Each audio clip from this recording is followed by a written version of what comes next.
Gas masks and hand grenades.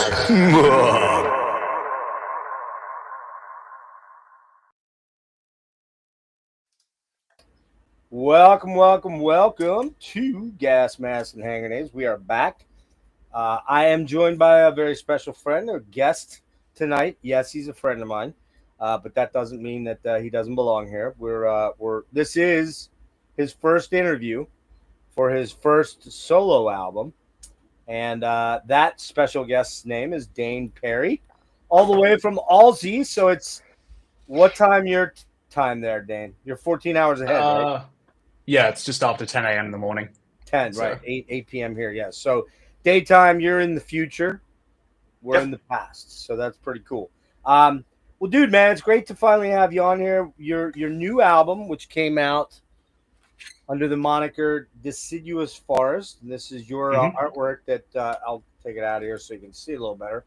This is your photography. And I think the reason we kind of connected was because, well, actually, we should probably get into that a little bit. But this is your solo debut album called Deciduous Forest, which is you. And you go under the moniker Sjnór. Is that it? Or is that just your ID? Yeah. I usually... It's like Sjnór or Sjnór. It's an old Danish word for snow, so I'm not too sure on the exact pronunciation. I think it's Sjnór. Yeah. Sjnór, yeah. But so let's get into how you came by me, because I don't remember if you started following me on Instagram or the other way around, but I guess you were aware of my show, right? Is that how it all came about? Yeah, so I was following you for a while. I think it was either one of the Steven Wilson interviews you did or one of the ones you did, I think, with Don Anderson way back when. A couple years. And I watched that. Yeah. So yeah, I just started following you from that. And I think we started talking because I tagged you in something I posted in my story. It was either your interview with John Horn before he played in Australia, or one of your Steven Wilson one of your Steven Wilson interviews. But I tagged you in that, and then I think that's what it was. Yeah, and then I reached out to you because I had been seeing your photography. I checked your Instagram profile. I was like, man, this dude does some killer fucking photography. And I think I might have said something to you like, dude, your photos are the bomb, you know.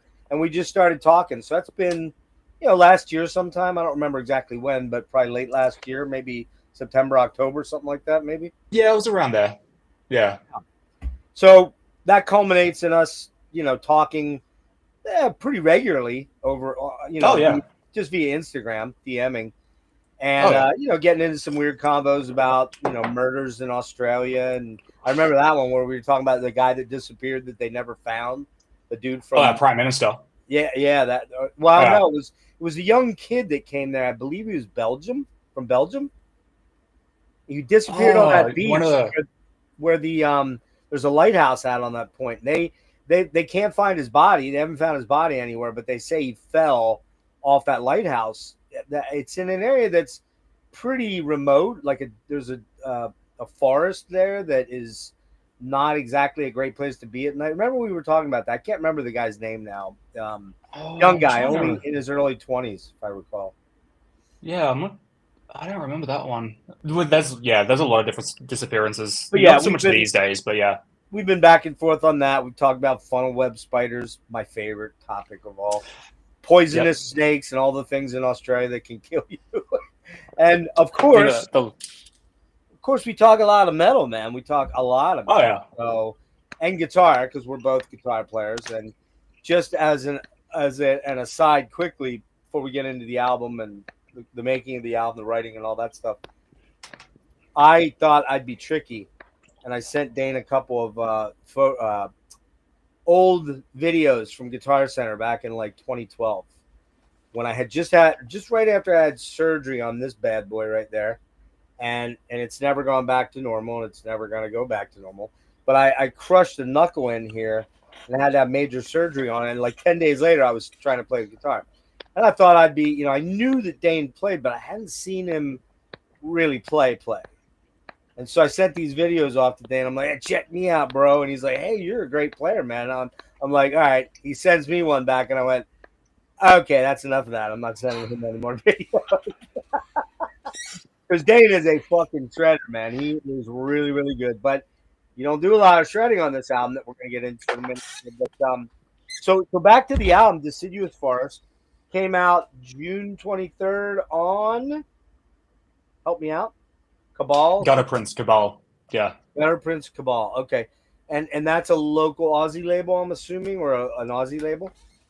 Australasian. So they kind of specialize in doing first releases for bands from like Australia, New Zealand. They've got a couple of Indonesian black metal bands which are really good that are worth checking out. But they they sort of do first releases and then try to get you in the door, and then you go off and find another label for your subsequent ones. So yeah. So and did you know them before, or did you have any kind of relationship with them, or did you just send your demo off, or what?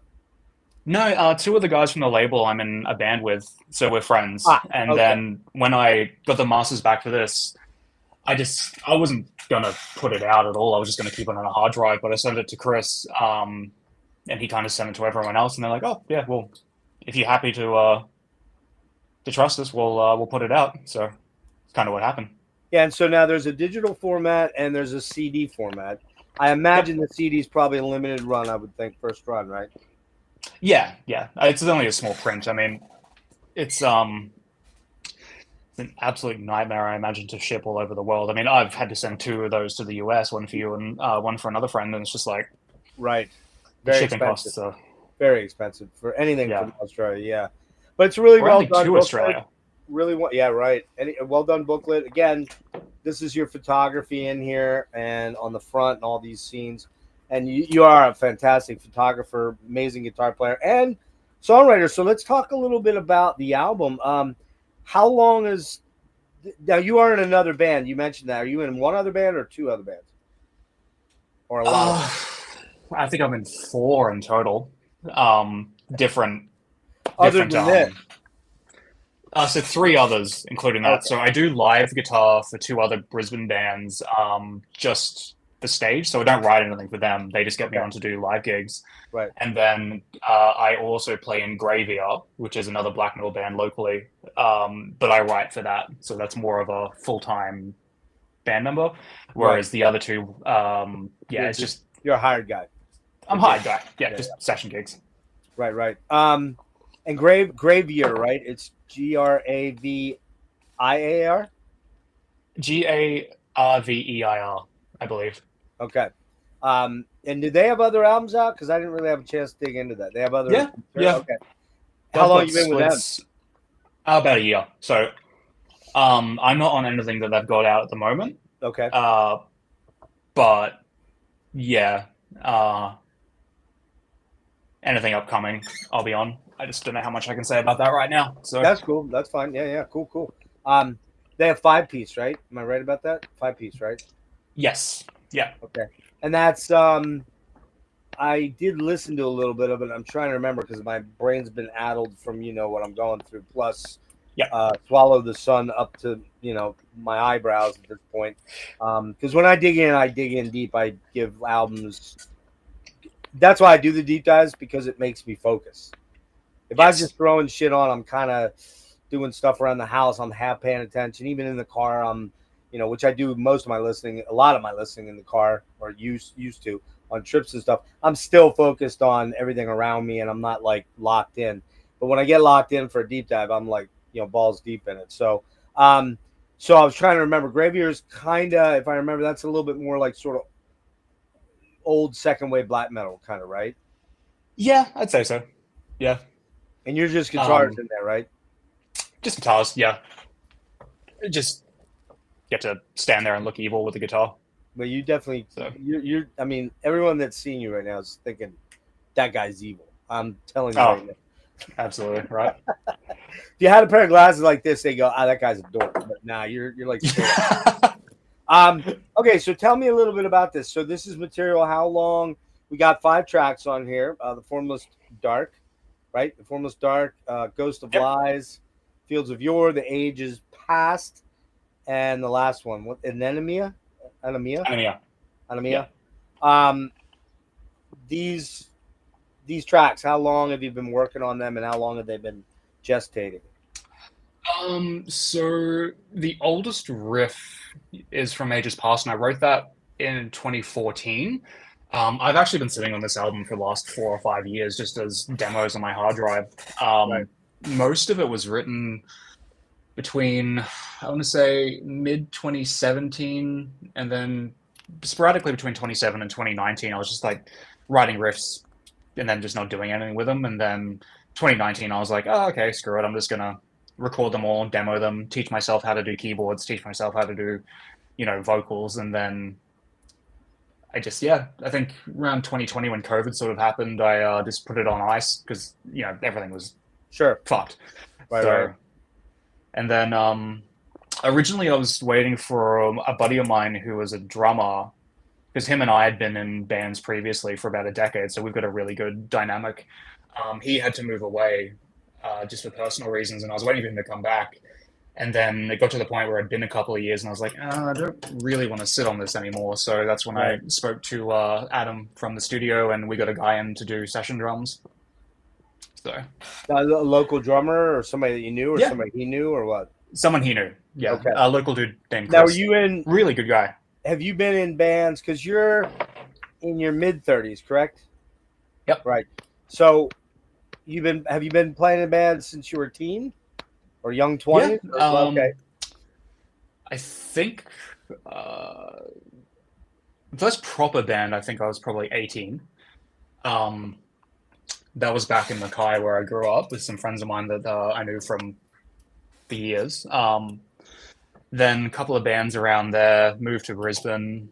And then I was involved with a couple of projects for a few years that didn't really pan out, just for various reasons. Right. And then that's when I just decided I'm just going to do it on my own.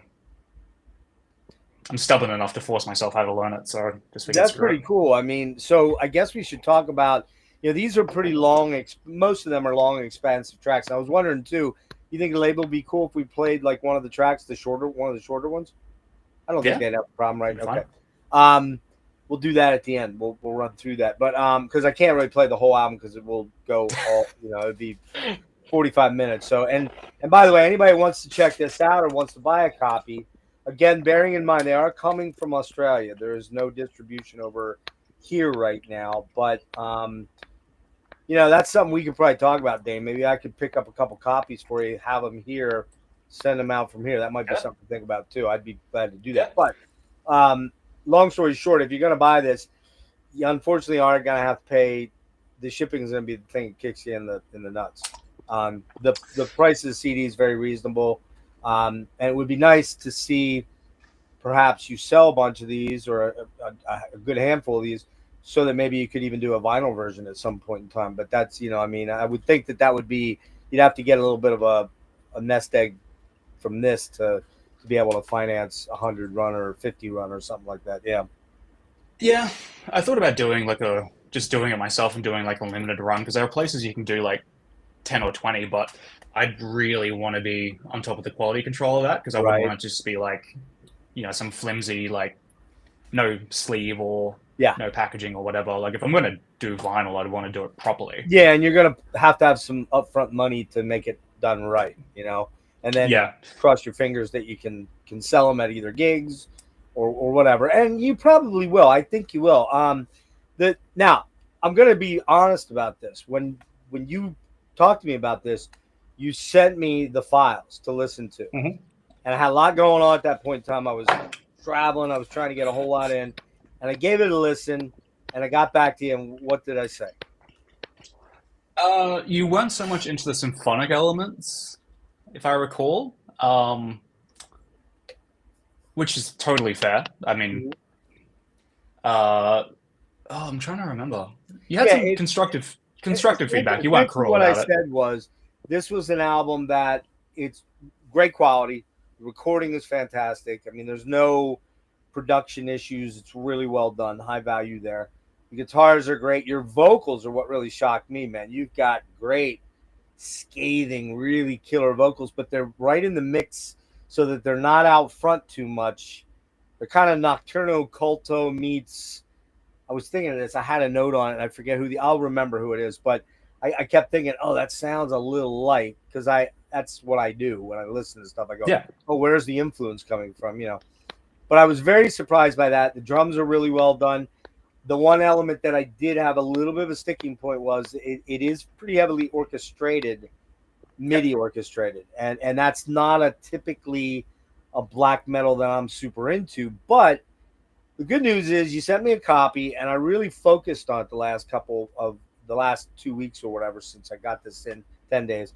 And I've listened to it at least a good half dozen times at this point in time, and it grows on you. Like I couldn't envision the music without the orchestrations now. So what I kind of wanted to ask you about was that always the plan going into it to heavily orchestrate it with MIDI programmable type stuff? And I want you to talk about what that is and how you got into it and how you incorporated it. But before you go there, was this always the plan to have it fairly heavily orchestrated? And if so, what particular inspirations were you drawing on? Because here's where we get into that sticky thing of people saying, well, it sounds like Agalloch. And I'm like, yeah, I'm not really hearing that.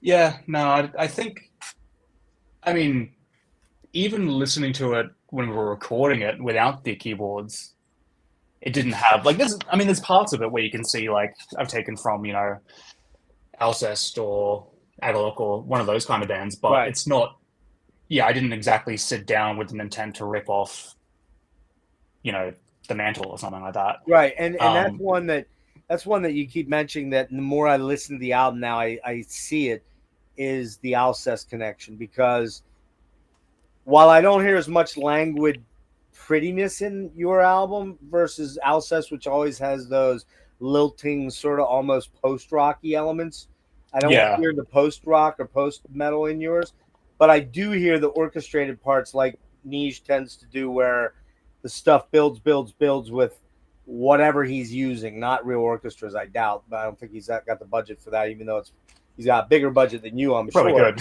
but I mean, what I'm getting at is that the orchestrations, I can hear how they're augmenting the drums, bass, the guitars, the vocals, the ensemble. You know what I mean? Now I hear that more than I did at one point. Yeah, that all came around because, my favorite band since I was 17 has been Dream Theater. Right. Which none of this sounds like Dream Theater. No. And I wouldn't try. I wouldn't even try to put that in there. Yeah. No. And they always had layers and like keyboards and whatnot, but I was involved in the project for about 4 or 5 years, which was with this keyboardist guy I knew. And he wrote really dense orchestral pieces. Just the craziest stuff you could think of. Like, the guy was just completely beyond talented with what he could do. So I think when I struck out on my own, like, I was like, okay, well, I like what keyboards can bring in because I've worked with a really great keyboardist. Okay. But I've also, there's bands like Dream Theater, like Opeth use keyboards. Sure. Steven Wilson, both with Porcupine Tree and solo work. Right. So there's always been that element to it. Plus, I like orchestral stuff. I like soundtracks. Like, I like listening to Hans Zimmer's stuff. No, sure. Not that I'd ever try to write anything like that, but it all kind of comes in. So when I was writing the guitar parts, like, in my head, I could think, oh, cool. Like, because I do have a bit of a background in theory, I'm like, well, if I use the riff as the bass, I could add these elements. I could add, harmonized parts up here that all kind of play against each other. And I just thought, screw it. I'm going to get a little MIDI keyboard and figure this out. Which you really do well. I mean, that's the part of this thing that I kept saying to you when we would go back and forth on this, and you were kind of like, maybe initially a little disappointed with my initial response, but then as we talked more, well, no, but I mean, I could see it. I could see if I sent you something and you were like, it's all right. But I don't think I said that. I don't think I said it's all right. No. I think I just said, dude, this is really well done, but I don't know if it's something I would buy. I think that's what I said. Something along to that effect, yeah. Paraphrasing. And the only reason the only reason was for me, the black metal that I typically listen to is, you know, the Dark Throne, the early Dark Throne. But then again, you know, here I'm already thinking about, I'm conflicting myself because, you know, I love fucking Blue Dust Nord, and there's nothing in black metal on a one-man project that's more dense and built and deconstructed. Now he does something very different from what you do with the weird, you know, and strangeness. Yours is not that. Yours is very melodic and harmonic, building, crescendoing, and then kind of ebbing and flowing. But I think that's like when I came at you, I could see if you're like, fuck, man, this dick didn't like it. Okay, I could see it. Not really.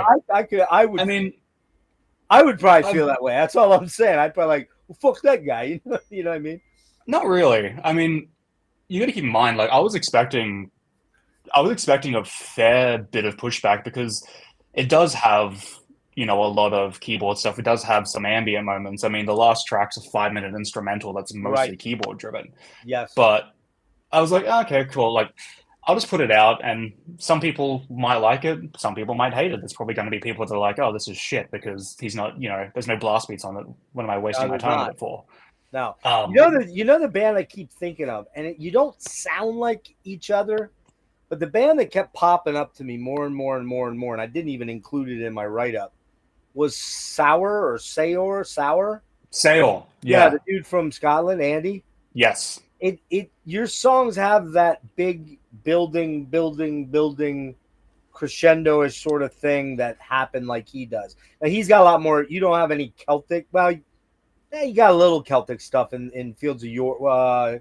Fields of Yore has some sort of Celtic some synthy stuff. Yeah.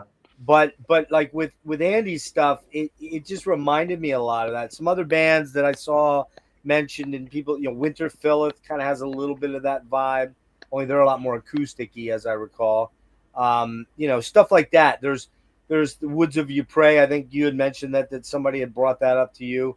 I haven't listened to Woods in a very long time, so I'd have to go back and kind of draw the conclusion. But there's, you know, this is atmospheric black metal that's kind of cinematic in a lot of ways, I think, which makes sense because you're talking about Zimmer and that kind of stuff, right? Yeah, I was a bit surprised actually to get because I'm not gonna sit there and be like, I didn't look up reviews. Like, of course I did. Of course you do. But a few people were like, oh yeah, it's got some cinematic moments, which I guess I hadn't really considered. But now that I look back at it, I'm like, oh yeah, shit, they're right. Which is cool. I mean, it's interesting that people are taking different things from it that I may not have intended, which I guess is the whole point. I think it means I'm doing something right. Yeah, that's good. When people are kind of drawing their own conclusions about things with regards to influences and certain genres, or, you know, I mean, that's the unfortunate thing of being an artist. In order to be sold, to sell a little bit, which I don't think that was necessarily your goal at all. And maybe for most artists, a lot of artists, when they first get started, that isn't really the goal. They're making art that pleases them.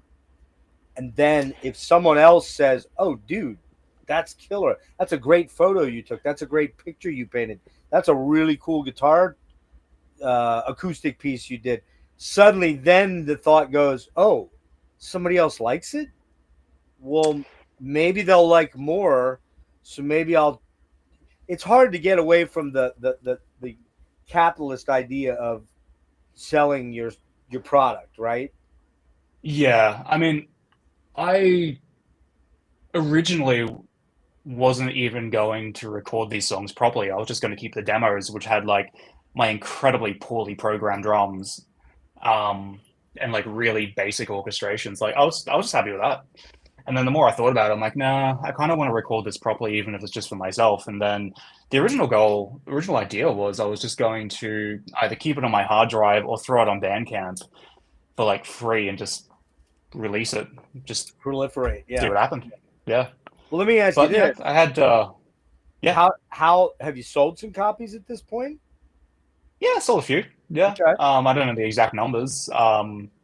it's sold more digitally than physical, according to the Bandcamp. I don't know Well, how many of that's the labels distributed, but I mean that might be that may be a byproduct of the shipping potentially, and also just the fact that a lot of people nowadays they prefer to just throw stuff on their phone or their device and Bluetooth it through the yeah, car. I mean, I'm an old guy, and you are as well. You're a young old guy. We yeah. You see kind of my want to have CDs this. back there? Yeah, exactly. Well, you can see there's Yes, yeah. You put me to piles of them. shame. Pile. That's all box sets right there. Yeah. That's all. That's 1/10 of the vinyl. The vinyl's oh man, it's over my Yeah. shoulder.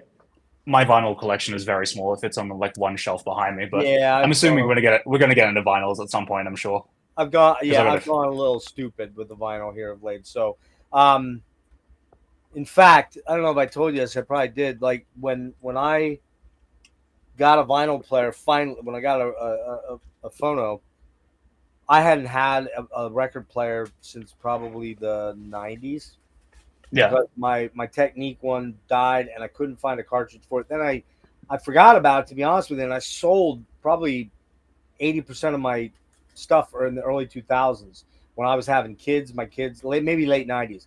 When I had my two kids, my wife's like, "Hey, we really need money for X or Y.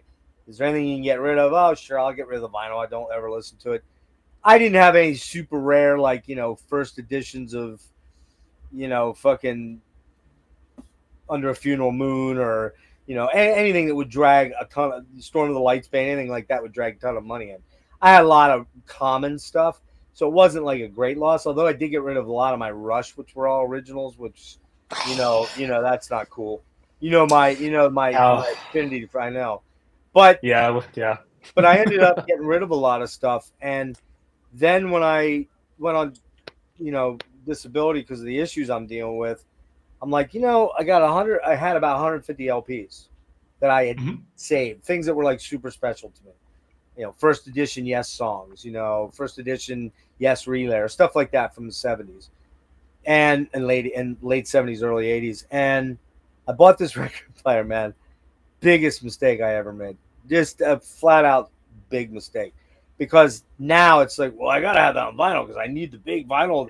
I need to look at. I need to flip it and really focus. And it's like, it's a mental gymnastics thing that you do with yourself. You know what I mean? It, Yeah. it, it I'm the is same. cool.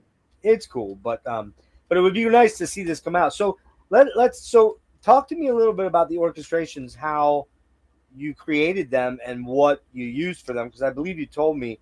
But that was like, to me, the most stunning part. Is like, how the fuck did you figure out how to do this? So I bought uh, it's out in the cupboard, but I won't grab it. I bought this little MIDI keyboard that's about yay big, Mm-hmm. and I don't have any clue how to, at the time, play keyboards, play piano. But I did have MIDI software from East West, which is like a cloud-based thing. So they have like 30 or 40 different sample libraries you can just download and Sure. use. So I had a bunch of those. I had like some weird ones, some orchestral ones, a couple of choir ones, some pads. Steven Wilson has one, which is like a bunch of really weird That's textury the kind of stuff. that's the Ghost one, Ghost Rider. Yeah, Yeah, yeah, yeah. yeah. Is So I that got a out bunch of there now? those. Is that out there to steal, or do you got to buy it? I mean, I've got a subscription. I mean, you can probably get it pirated, but Yeah, yeah, yeah. I just paid for the year because then you can get downloads and updates and whatever not. Sure. But yeah, so I just got this little MIDI keyboard, and I actually had to look up where C was. I had to Google what the notes are, and then I Right. just basically just sat there and just figured it out. And then once I got used to that, I could sort of draw them on a MIDI map, and then so some of the orchestrations were played. Some of them I had an idea that I couldn't actually physically play with my hands, so I could Sure. draw it on there, and then And then it plays it you for you. just it plays it for you. And then I was like, oh well, what happens if I shift this into a higher octave, and then if I pan this left and right and have like dueling, and then you can layer it. And I just kind of went nuts with it. So I was just like, oh screw it, this is fun. I've just gotten Was that the this last whole thing new you did? playground. Was that the Yeah, last thing you did, yeah. or okay? So did you start with For drums? everything. So no, originally I just demoed like one guitar to click, just as I just putting The ideas guy, down, yeah. and then I went through and just did some really poorly programmed drums because I didn't know how to program drums either. Um, This guy. when I showed them to a friend of mine who's a drummer, he's like, "You realize that to play this beat, you'd need 4 hands, right?" Because apparently I was hitting the snare, a tom, and 2 cymbals. All at the same I was time. like, "Yeah." I was like, "Have you just considered not being shit?" So I did that, and then I just added the keyboards over the top and the bass and everything like that. Okay. I was just experimenting. Like I was just messing around with it. Yeah. The last song, the instrumental, actually came about a different way. As I was listening to the Celestine album from Wolves in the Throne Room, the ambient one they did, Mm-hmm. and I just had this thing in my head that was just repeating, like this idea of like harmonizing and adding things. And I went home that night and just wrote that entire song in like 3 or 4 hours. No kidding. Mostly in MIDI So or with just guitar first and no, that was MIDI first because okay. I'd It's mostly played, keyboard, yeah. yeah, played the keyboard, and then I came up with a counter melody. And then I thought, well, if I repeat it and add in this instrument below it, it'll just sort of build. And then I looked at the guitar and thought, oh, I could add this here, and I could add, add like a shoegazy trem pick part with a bunch of reverb just to kind of build it, and then it just drops off to bass at the end. So it Now was on just the guitars on this, it's for as good a guitar player as you are, it's not as guitar heavy as I would have kind of thought. It's just makes actually me. a little more. It's a little more keyboard heavy, if anything, as far as the balance. But so you didn't go overboard on the guitars, but I'm assuming you're double tracking on here or what? Yes. So there's 2 guitar tracks left and right. Right. There's So 4. 2 guitars, but there's 4 amps with 2 microphones in each cab. So Oh, it's this is a live amps. These are live amps, not oh yeah, amplifiers? yeah.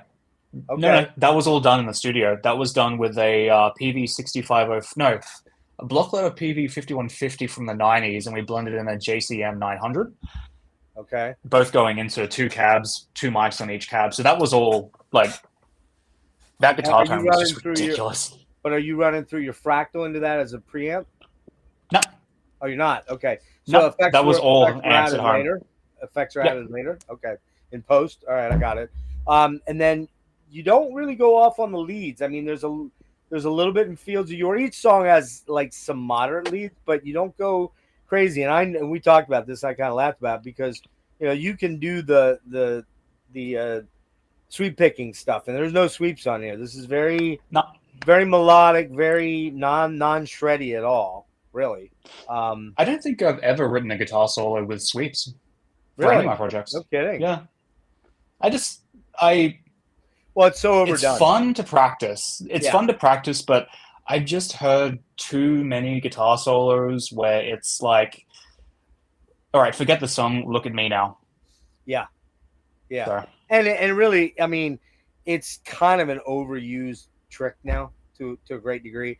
Because you look on Instagram and every fucking 15-year-old and the kid is going and you're like, all right. I mean, it just Halm, I'll mention our friend Halm, and I kind of laugh about this because he calls me a shredder.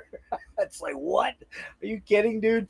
But I can kind of see why he would say that because I do a lot of legato runs, which sort of sounds shreddy if you got enough effects on it and you're doing a clean enough run, which are always my, the bane of my existence. But Halm is not that kind of guy. He's like you playing for the song, playing a melodic lead. You don't hear an Agalloch. You just don't hear a lot of really ripping, shreddy type leads. That's kind of like what you're going to get on this album in a lot of ways.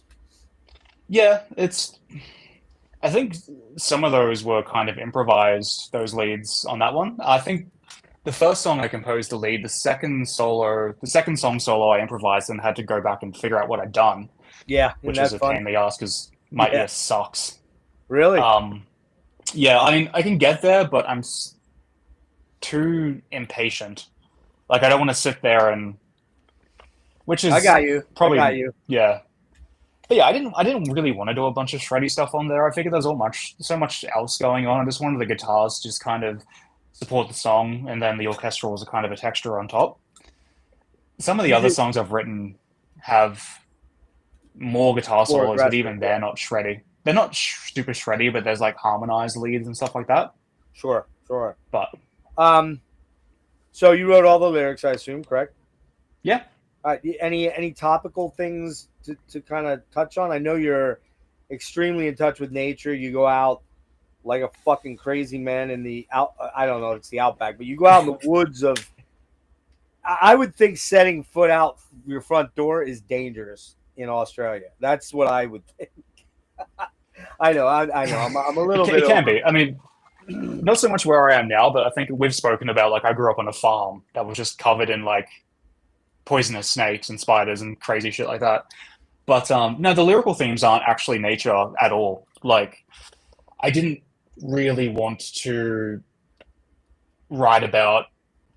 I didn't want to force myself to write about anything lyrically that didn't come to me. So most of the lyrical themes revolve more around kind of like mental states, or like not so much mental illness, I think it would be the wrong word, but themes are like, regret, insomnia, resentment, those kind of things. Right.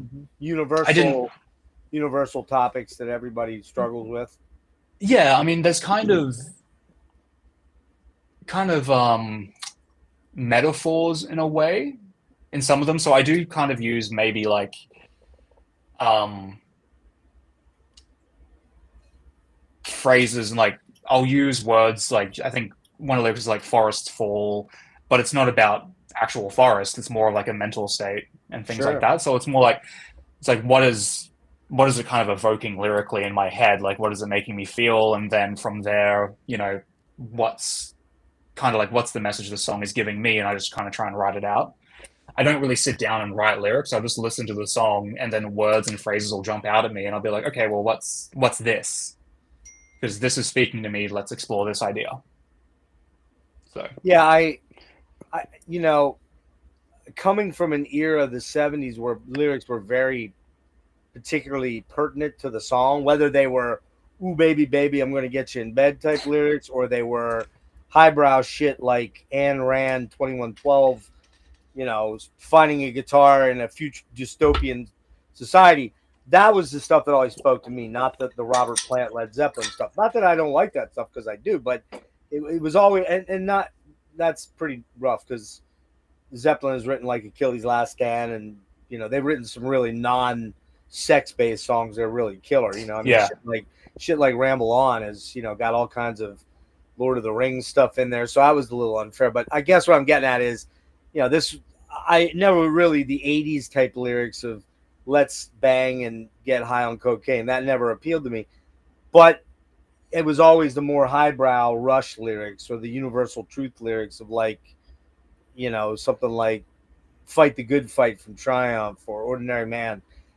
I, so like, but I find in my own writings that I used to really write good lyrics, I thought. And I've got some from 35, 40 years ago that I'm like, whoa, like this is really good stuff. I'm going to have to do something with this one of these days, you know. But the stuff that I try to write now is like, it's just flat.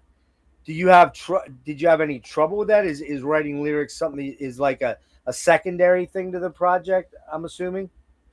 yeah. I mean, I'd never really written lyrics before, but obviously I was going to have to for this. And I mean, again, like I was just writing what came to me, because in my head I wasn't gonna put it out. So it's just like, what's speaking to me at the moment? What am I thinking? What am I feeling? Let's just put that onto words. And then a lot of the times the lyrics are there to sort of fuel the way I do the vocals. Like this part, oh, okay, well, this crescendo needs something that's screamed. Well, what would be a good lyric to have here in the context of what I've already written? So I'm not coming it from a lyricist's point of view or something like that. Like I'm not sitting down and writing lyrics and then trying to work them Right. into a song. It's just like It's more of a sometimes I'll feel. get a lyric. Yeah, It's like a feel like thing. one of the songs on the second album I'm working on, I literally came up with the last chorus first and then had to go, oh shit, now I've got to backtrack and lead up to that point, because the lyrics at the end were kind of the high point. So everything Right. up to that point's got to build to it. So So you talked about going into a studio. You have a local studio near you there in Brisbane, or? yeah, there's a bunch of studios around. The one that I go to, my friend Adam runs on the north side, and him and I have worked together for 7 or 8 years on a bunch of different stuff. He completely gets this kind of music. Like, he's very old school. Like, he wants to record everything live. He doesn't want to do tons of reamping or amp sims. Like, he's got a home studio with, I think he's got like 8 high gain amps and like 4 cabs and all these pedals. And you just go in there and it's just like, we're going to run this into this. And you're just sitting there like a bunch of like 15-year-old kids that just got their first tube amp, just mixing and matching tones. You're super duper jacked and stoked about that. Is this the guy with all the Les Pauls? Is this the same guy with Les Pauls? No. That's my buddy Pete. He also has a home studio, but he's got a ridiculous collection of Les Pauls. They're crazy. Wow, must be nice. I have to go for the cheaper shit. I actually don't like Les Pauls. Like, I'm sorry. I've tried playing them. They just don't work for me. I'm with you, man. I have the Epiphone. I have the Epiphone Cantrell up here. Shit, can't figure out where I'm at. Where the hell is it? Fuck. Oh man. Well, there's the Destroyer. I can't angle the camera. I'll get it off the wall in a bit here. I like that one a lot. But it was $800. It wasn't $8,000 or $6,000. Yeah.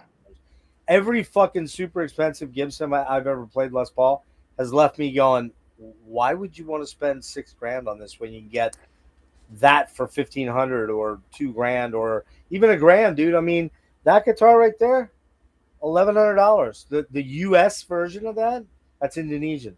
The US version of that is like $4,000. I just can't see it. I know I don't like Les Pauls, but I've got this guy, which is like the LTD version. Yeah, right. And this plays a lot better than any Les Paul I've played. Like, I've had this guy for almost a decade now. You're a lefty or a righty? Lefty. Oh, you are a lefty. I was going to say it's backwards. Oh, no, sorry. No, like, I'm right-handed, so I play with my left. Does that look right? That looks right? Yeah, there you go. Yeah. I think it was mirrored. You were mirrored there, yeah. I was wondering about that because I couldn't read the shirt. Yeah, I played some Eclipses. For what you're paying for them, they're great guitars. I've got 3 of them. The problem with Gibson Les Pauls, we're getting sidetracked from the album. We'll get back to it in a sec here. Who would have thought we would do that? Yeah, who would have known? The problem with Les Pauls for me is they carry that cachet of the brand, and for quite a while they were making really shitty guitars. I think they're back to making nicer guitars now.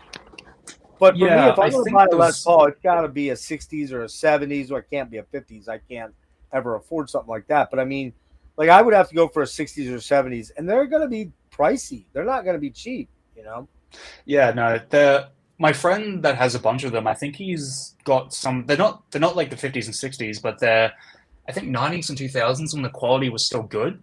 Like, they're not like the elite prestige or whatever, but they're still good. Okay. They're good guitars. They just don't feel right to me. Like, I couldn't imagine myself playing one. Whereas the Eclipse, like, I've had Schecters and Washburns, caught Flying V's, and I got an Eclipse in 2016 and just went, oh yeah, this is it. This is like the perfect guitar for me. Yeah. And I've got, actually, not to stay too sidetracked, I didn't show you this. I got this one back last week. Yeah, you did. I saw it on your IG. You sent me a picture. Satin one, right? Yeah. Satin. Yeah. Yeah, they're nice. This is a 256. I really like them, and if I hadn't gotten the Cantrell, which is, I guess I'll grab it here. Hold on. I don't know if you saw it before. Maybe you did. You might have shown me. I probably did. It's dusty. This one hasn't come off the wall in a while. I've been playing the Destroyer and the Caddy mostly.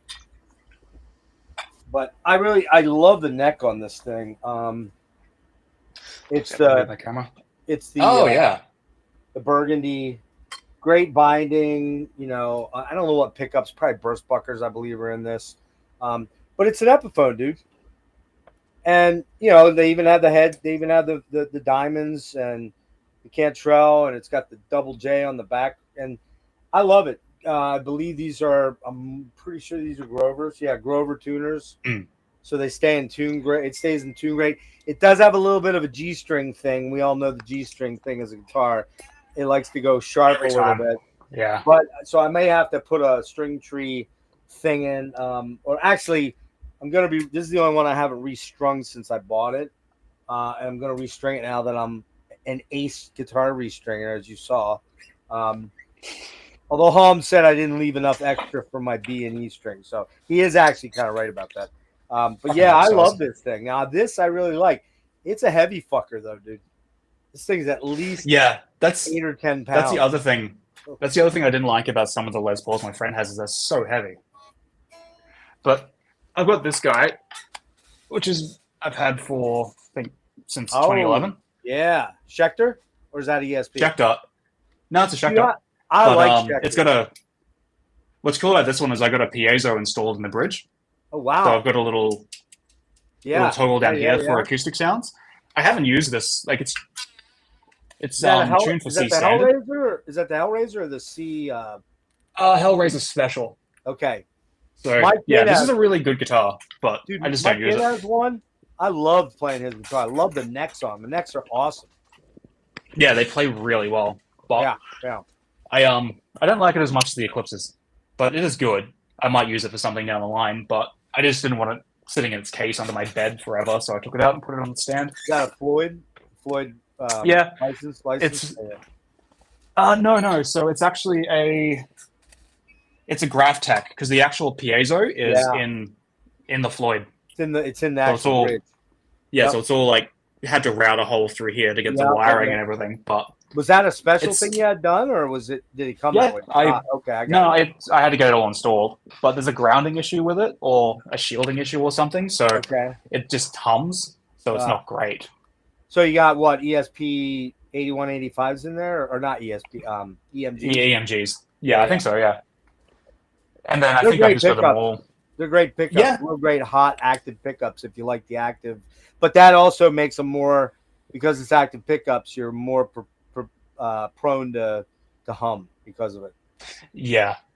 But I like them. I've played guitars with passives, and like I know there's a thing at the moment where like those boutique-y kind of pickups, like bare knuckles. Well, maybe not boutique is the right word, but those kind of new companies that are coming out that everyone's using, like the Fluence and Fluence, Fishmans, they're good. They just don't work for me. Like I think I'm just stuck in the 80s, 90s, and 2000s of EMGs. I might do something with these. I'm not sure. I it depends a lot. With my health issues, I kind of get these ideas and I go, well, what's the point? You know what I mean? But it seems I'm going to be around for a while, for better or worse. But so I make. Who else would I geek out with? Yeah, really. I'm either going to do something with this, or I'm thinking very much about changing out the pickups in the Ibanez. I don't really love them. They sound sort of flat. They're okay, but they just don't have a lot of bite. So I may go for like a high gain type thing to see what they're like. But I mean, when you're switching out pickups, it's not a cheap little thing. If you're gonna do it right, you know what I mean? Yeah, because you get them done properly. Because I don't know how to solder or how to wire stuff, so it's just could solder, but I'll fuck the wiring up. I know that, so I just do that. Yeah, I mean, I'm the guy that fried an entire wiring harness in my 91 Dodge Omni back in like the mid 90s, thinking, oh, I can switch out the alternator. Oh, wait, does the green wire go here or there? I forgot. I think it goes here. Bzz, smoke everywhere. It's like, okay, well, maybe I better not do any home wiring at this point. Yeah, maybe I'll leave that to the professionals in that case. Well, you dropped the bomb here a little bit, and you already had told me, but you're working on a second album under this moniker, right? What, if any, is the direction going to be the same? Are you going to switch it up? Are you thinking I'll get more tricky with, more, as opposed to just adding ethereal background keyboards? Are you thinking about getting even a little more complex and getting maybe like a 28 key MIDI programmer so you can do some actual Jordan Rudess type stuff, or not? You don't want to go that far? No, I don't want to go that far with it. Because here's the thing about you. You already dimed yourself out about it, but I'll just point it out. You're a big progner. You love fucking Dream Theater. You love Steven Wilson, Porcupine Tree, all that kind of stuff like that. And so you like the widdly, wanky sometimes. And this album is widdly, and wanky. And I assume you're going to stay clear of that on here and would do that in some other project, I would guess. Yeah. because the funny thing is, I was working on the second album before the first one even came out. And if you want to even go further, I'm just 2 days ago finished guitar demos for the third one. That's Like right. I've just been writing. I mean, I don't have to keep that a secret. I can just, Yeah, sure. So yeah, the second one I'm working on at the moment, I'm finishing guitars next weekend, and then I'll do bass and whatever. The second one, it's funny because when I had the demos for the first two, I thought the second one was better than the first. And then when I heard the first one properly recorded, I thought, oh, the second one's shit. But now that I'm hearing the second one recorded properly, I'm like, oh, no, it's good. It's all right. I don't have to scrap it and start again. The second one's... Speaking of the demos real quick, did anything from the demo phase stay in the end? Or did you redo Most of the keyboards I didn't replay because the MIDI was still there. I just sort of tightened them up, reviewed the samples I was using for them, and just added anything. If I heard anything that was out of tune, I fixed it up. Like, it was just kind of tightening it because it was already there. I didn't want to have to replay it. So that's what I've sort of done on the second one as well, as I'm demoing at home, I'm just sort of fixing the keyboards up so that when I go to do bass, I can just be like, here's the keyboards as well. What DAW were you working? Are you working with Pro Tools or Logic or what? At home, I'm using Reaper. Right, which is very common now and really well. It's you can do it. So good. You can do it pretty pro, man. Yep. It's $100 for a license, or if you don't want to pay it, you can just use it for free. Yeah. But it's great for at home. I don't know what Adam uses. I think it might be Cubase. I'm not sure. Yeah, I'm not sure what he uses. I think it's not Reaper. It's not Pro Tools or anything like that, though. I think it is Cubase. I'm trying to remember. Trying to remember who I just talked to recently that did everything on Reaper, and I was like, "What? Oh man, who was it?" You can do it. It's extremely powerful. Yeah, I don't know if it'll hit me before the end of the show here, but it was somebody I recently went to see, and I was talking to him about how fucking awesome the guitar sounds. And fuck, who was that? Who did I go see recently? I can't remember, but you know, a band that did keep kind of cropping up in my head, and this is clearly a compliment. Sorry, I keep getting texts from home. And my ADHD is like, nah, what's humble brag? I keep hearing bits of Emperor in this, okay? And the Emperor influence I hear the Emperor influence is more the symphonic nature of it, the sort of bombastic, but not like way over the top like some Emperor can be. Like I just listened to IX, what's it called? Is it Equilibrium? Yeah, Equilibrium. Haven't listened to that in a long time. And man, it's just bonkers. Like it's fucking just the orchestrations are so intense, right? But I hear a lot of Isan in your voice when it comes out. I hear that raspiness of an Isan mixed with maybe, like I said, a little bit of like an early Nocturno Culto or something. It's very good. It's very well done, dude. Like, I mean, I can't do those. I didn't know I could do those. Yeah, so tell me about that. I had to force myself to learn that. I want to circle back to the Emperor thing, but just quickly. So I hadn't done any growls. I didn't know how to do it at all. But I was like, okay, well, I've got to learn for this. So for several months where I used to live, I just drive out with a laptop, a small interface, and a microphone, and I just sit in the car on the side of the road. Screaming. Just practicing. I must have looked like a fucking madman I was going to say, driving past. Anybody that really took notes were like, man, that guy's not right, dude. That long dude there with the big beard, he's a fucking freak, man. So yeah, I just was doing that, and then just practicing in my car. There's a studio here I've gone to a handful of times just to kind of get some practice in, because obviously doing it sitting down and doing it standing up is completely different. Big difference, yep. But yeah, I went into the studio to do those, and I was kind of expecting Adam to laugh me out of the room because he's got a very high bar for how he wants vocals to sound. Okay. And I did a few test runs, and then he mixed them, added reverb, and went, go for it. So most of that album is first take. Is it really? Really? Yeah, we just did it, and then I'd listen. Well, because I'd been practicing those songs for years, Well, yeah, right, and I'd right. been going over the melodies and the lyrics in my head for so long that we just go in, do it, and unless I completely shit the bed and my voice cracked, we'd listen back and be like, "Yep, yep, next part." So I think we did them all in about 6 hours. Was there any particular influences that you in your head were kind of referencing as far as like, okay, I kind of want to sound like that guy, but not no, okay. No, I didn't really want to emulate anyone. I just wanted to figure out what I sounded like, and I've gotten some reviews being like, "Oh, the vocals aren't really that interesting. Like, there's not really much to them." And it's like, yeah, it's fair. It's just meant to be another texture. They're not meant to stand above I or would below I, anything. I would agree with that in that they're not super dynamic. They don't take over the song.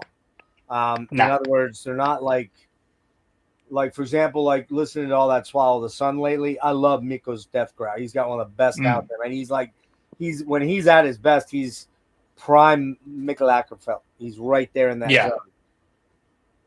What I am struggling a little bit with, and you'll find this out if you watch tomorrow, is a little bit with his clean vocals. But you'll have to tune in to watch that and see what I have to say about that. But he dominates a lot of the songs. Like when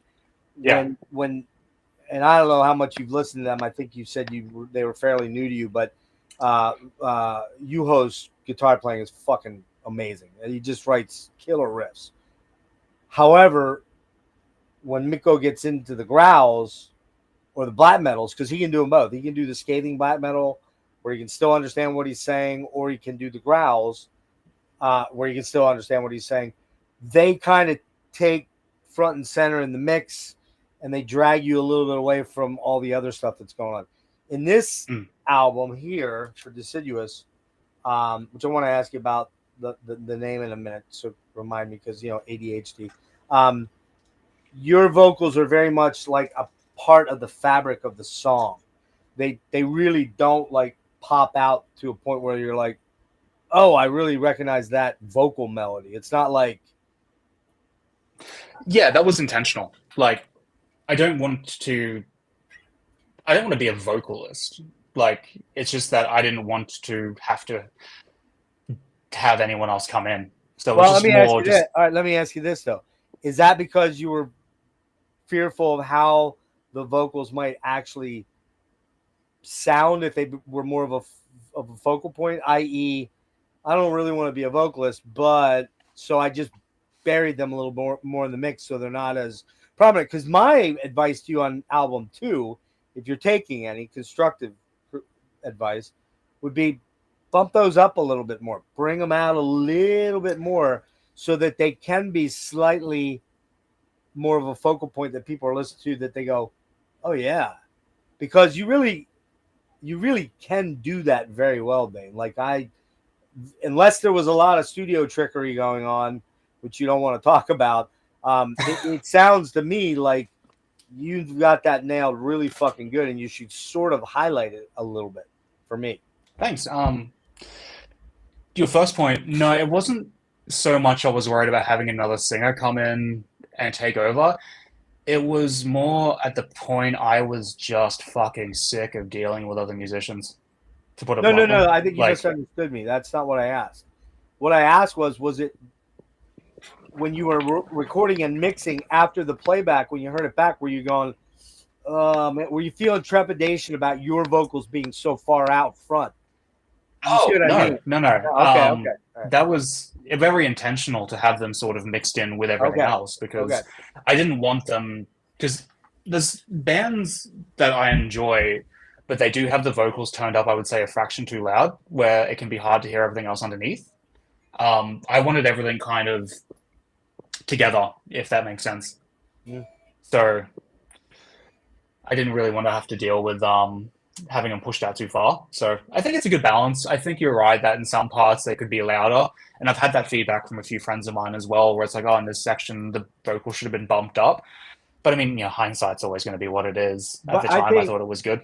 Yeah, I think, honestly, what I think I'm driving at here a little bit is highlight these vocals next time around. Maybe you don't want to do that, and maybe you don't feel the songs require that. Okay, but I'm saying from a listener, like a listener that I think we've had some pretty deep conversations, and I'm not a casual metal guy. Okay, No, I know. I'm a lifer. I'm up to here, right?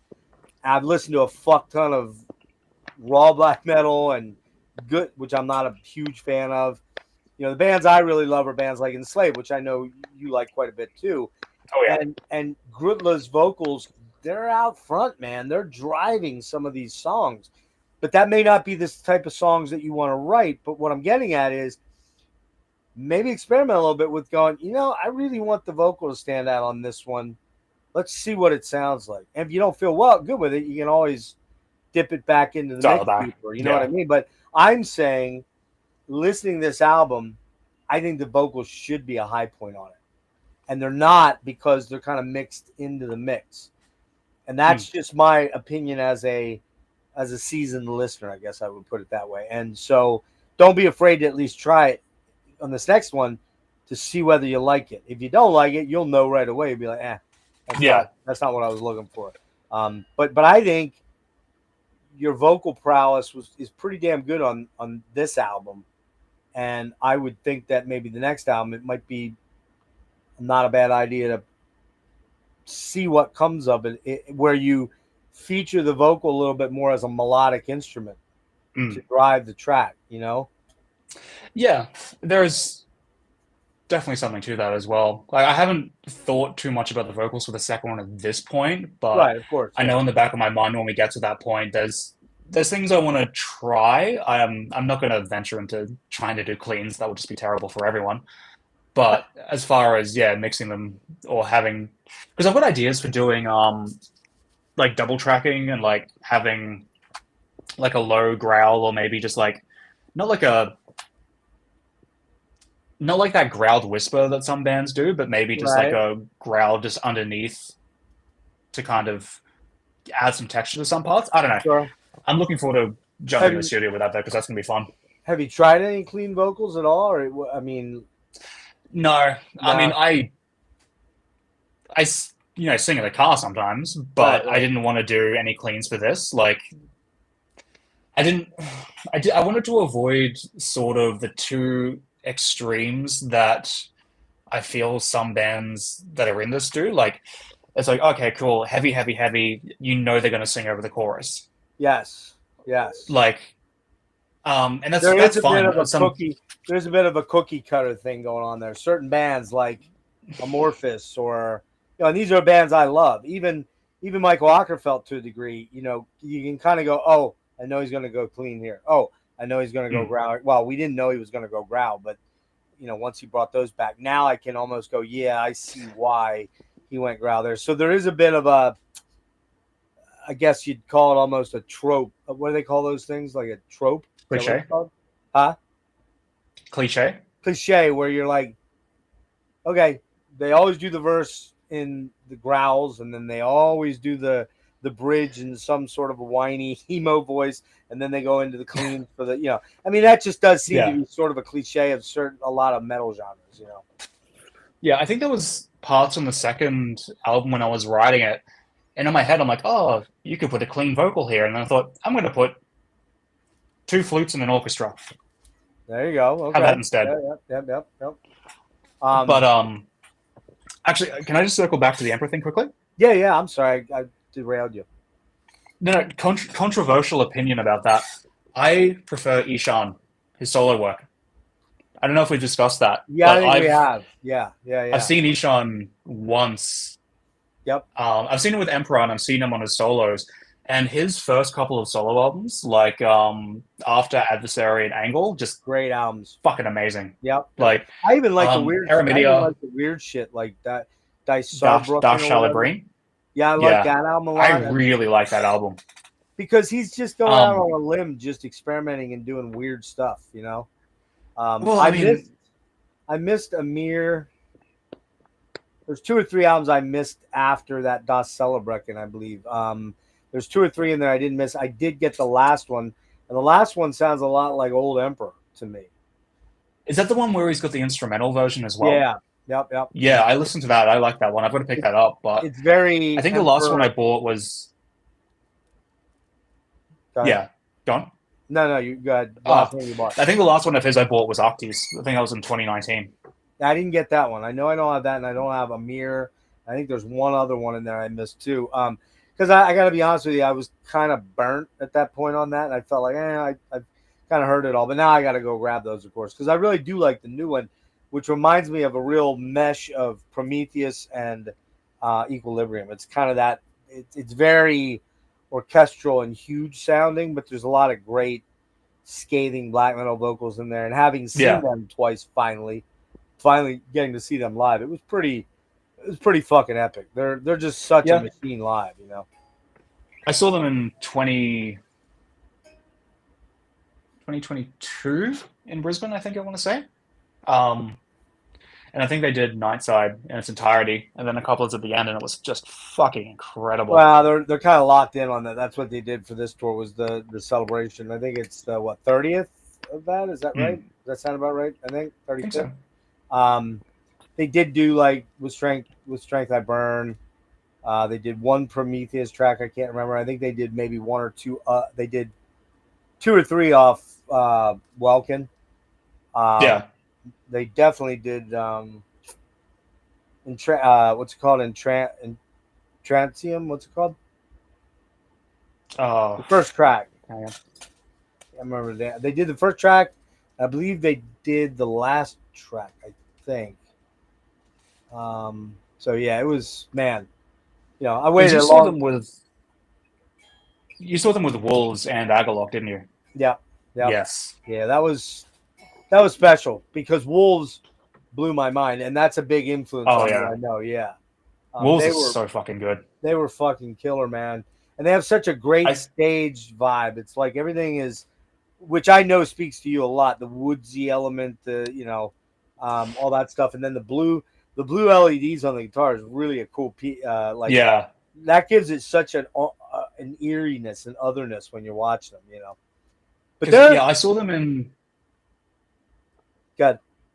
I saw them in Brisbane. Just so you know, we have a little bit of a delay. That's why I'm kind of talking over you. No, you're good. It's very, very short over there, but go ahead.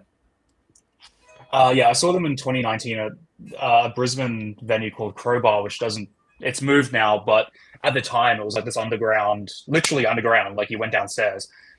Complete fucking fire hazard, I'm pretty sure, but whatever. Yeah. And the stage was like maybe 10 feet across, like it was small. Like, oh wow, that's where I saw Ishan, and like literally I could have just put my hand out and touched his guitar. Like, it was that kind of atmosphere. It was so good though. I love that, man. That's the best. That's how I like seeing bands. Same here, man. Yeah. I'm really like Blood Incantation just played a cave. I don't know if you saw that in Kentucky. I think I heard about that, yeah. And I think there was probably 1,400 people there. And when I saw them twice back in November, they sold out a place that's an 800 cap place. I was right up close, but man, you couldn't move. You just couldn't move around in there. And that part of things I don't enjoy. That's why I went yes, I went to MDF, and yes, I saw some good bands, and yes, I was up front for a lot of bands. But it wiped me out, man. Just trying, I am an old man, so that kind of is part of it. But it's like being just constantly crushed in amongst lots of people, not being able to get up front, or if I am up front, having people come over top of me. It just doesn't. I'm old. I don't want to do that anymore. So when you can go to, like you said, there's a place here in Philly called the Underground Arts. If you ever come over, you got to go there. That place is great to see because the stage is maybe kneecap level, if that. So you're right there with them, and if you're up close to the stage, man, really anywhere in the venue, you can really feel like you're there. But it's so cool to be like you said, where you can literally reach out and touch something. You know? Yeah, I mean, I'm usually that guy at gigs that hovers around the sound desk because it's kind of the best place to like. I don't go into mosh pits. Oh, fuck. It's just never been my thing. Like, I got caught in a Parkway Drive mosh pit when I was 18. Fuck that. I thought I was going to get killed. Well, you know the story about me down at MDF last year. That was where I lost my glasses and everything. So that was my one attempt. Didn't happen this year. I stayed pretty far away from it this time. Yeah. Nope. I like watching. Like I like being up close is cool, but like I like standing at the sound desk because you can see the whole stage. True. Like I sent you clips from Atheist last month when they played Brisbane, and same thing. I was you're back by near the sound desk. Okay, yeah. Yeah, the sound was fucking great. Like, we did go up at the front at the end because they asked us to, and we were dutifully obedient to Kelly. That was awesome, man. That's a bummer you didn't get to meet him, man. That would have been. Oh, I'm so annoyed. Yeah, like it didn't work out. He didn't understand. Go ahead. If I'd known that you had kind of like given him a warning, I would have found a way to make it work. But because there was a massive group of people there that were waiting to meet him afterwards, it was everybody, trains and public transport. Like, how many people do you think were at that gig if you had to estimate?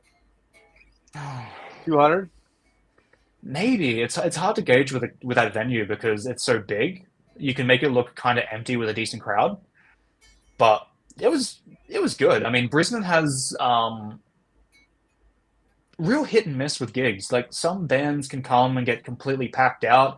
Some bands will come that you think will get packed out. And like when I saw Enslaved with Solstafia 7 years ago, there was quite a lot of room at the back of the hall, and it was just like, where is everyone? It's a Saturday night. Dude, I saw Enslaved 2 months ago up in New York. Yeah. You think in New York it would just be, and I bet you there wasn't 200 people there. I bet you there wasn't even 150. I was shocked about it. I was like, wait, what? Like, this was weird. The Atheist show, I don't think there was more than 125 people there, if that.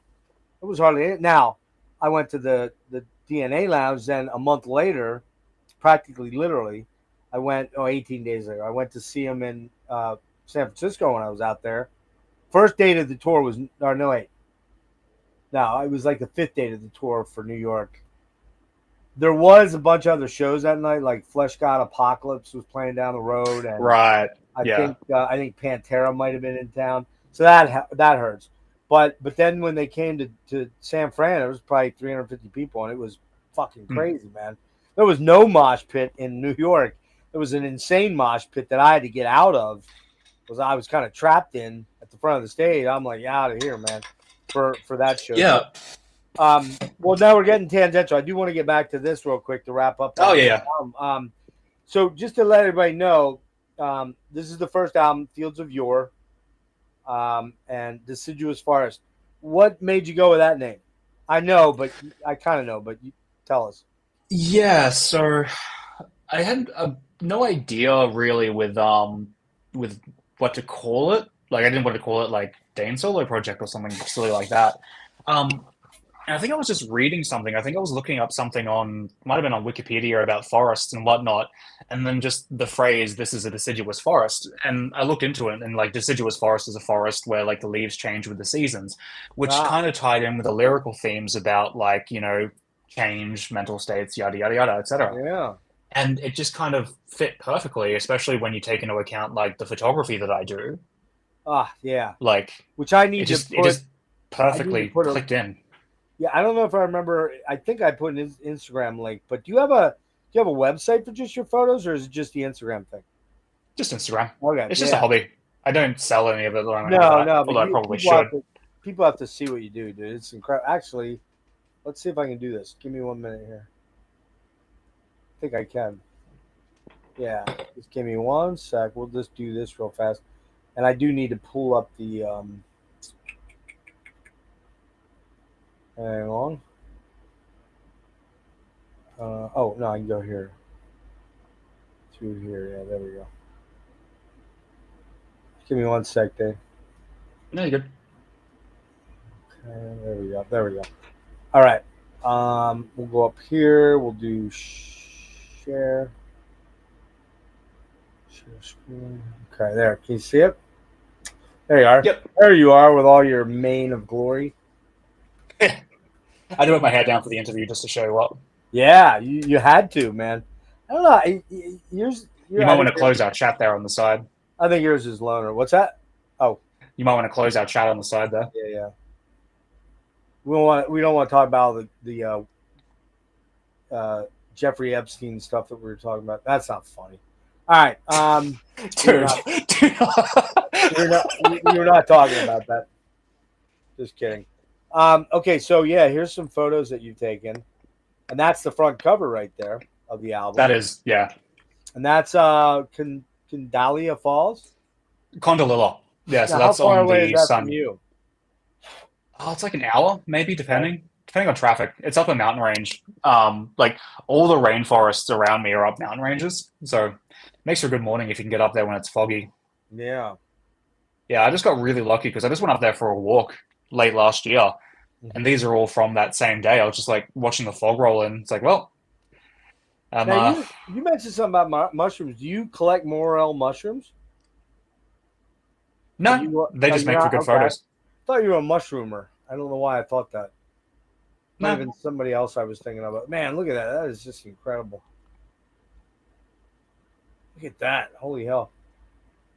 Again, you're out there braving these and then you do have a lot of killer graveyard shots that are awesome. Like yeah, there's a massive cemetery near me called Toowong, yeah. which goes back like a couple of hundred years, and I think it's 250,000 graves.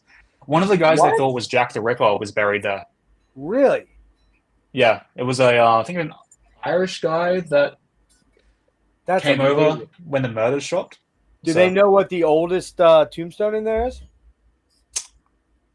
oh, they probably do, but I'm not sure because they Do you see stuff if going back memory in the, serves, they do you see stuff from the like 1600s in there? no, not that No. old. Okay. Australia, I think was in the 1700s Oh, is that when when it was they became colonized. inhabited? Yeah, I Okay. mean, Other the than Aborigines were here, Aboriginal? but they Yeah, didn't have, Aboriginal. yeah, Right.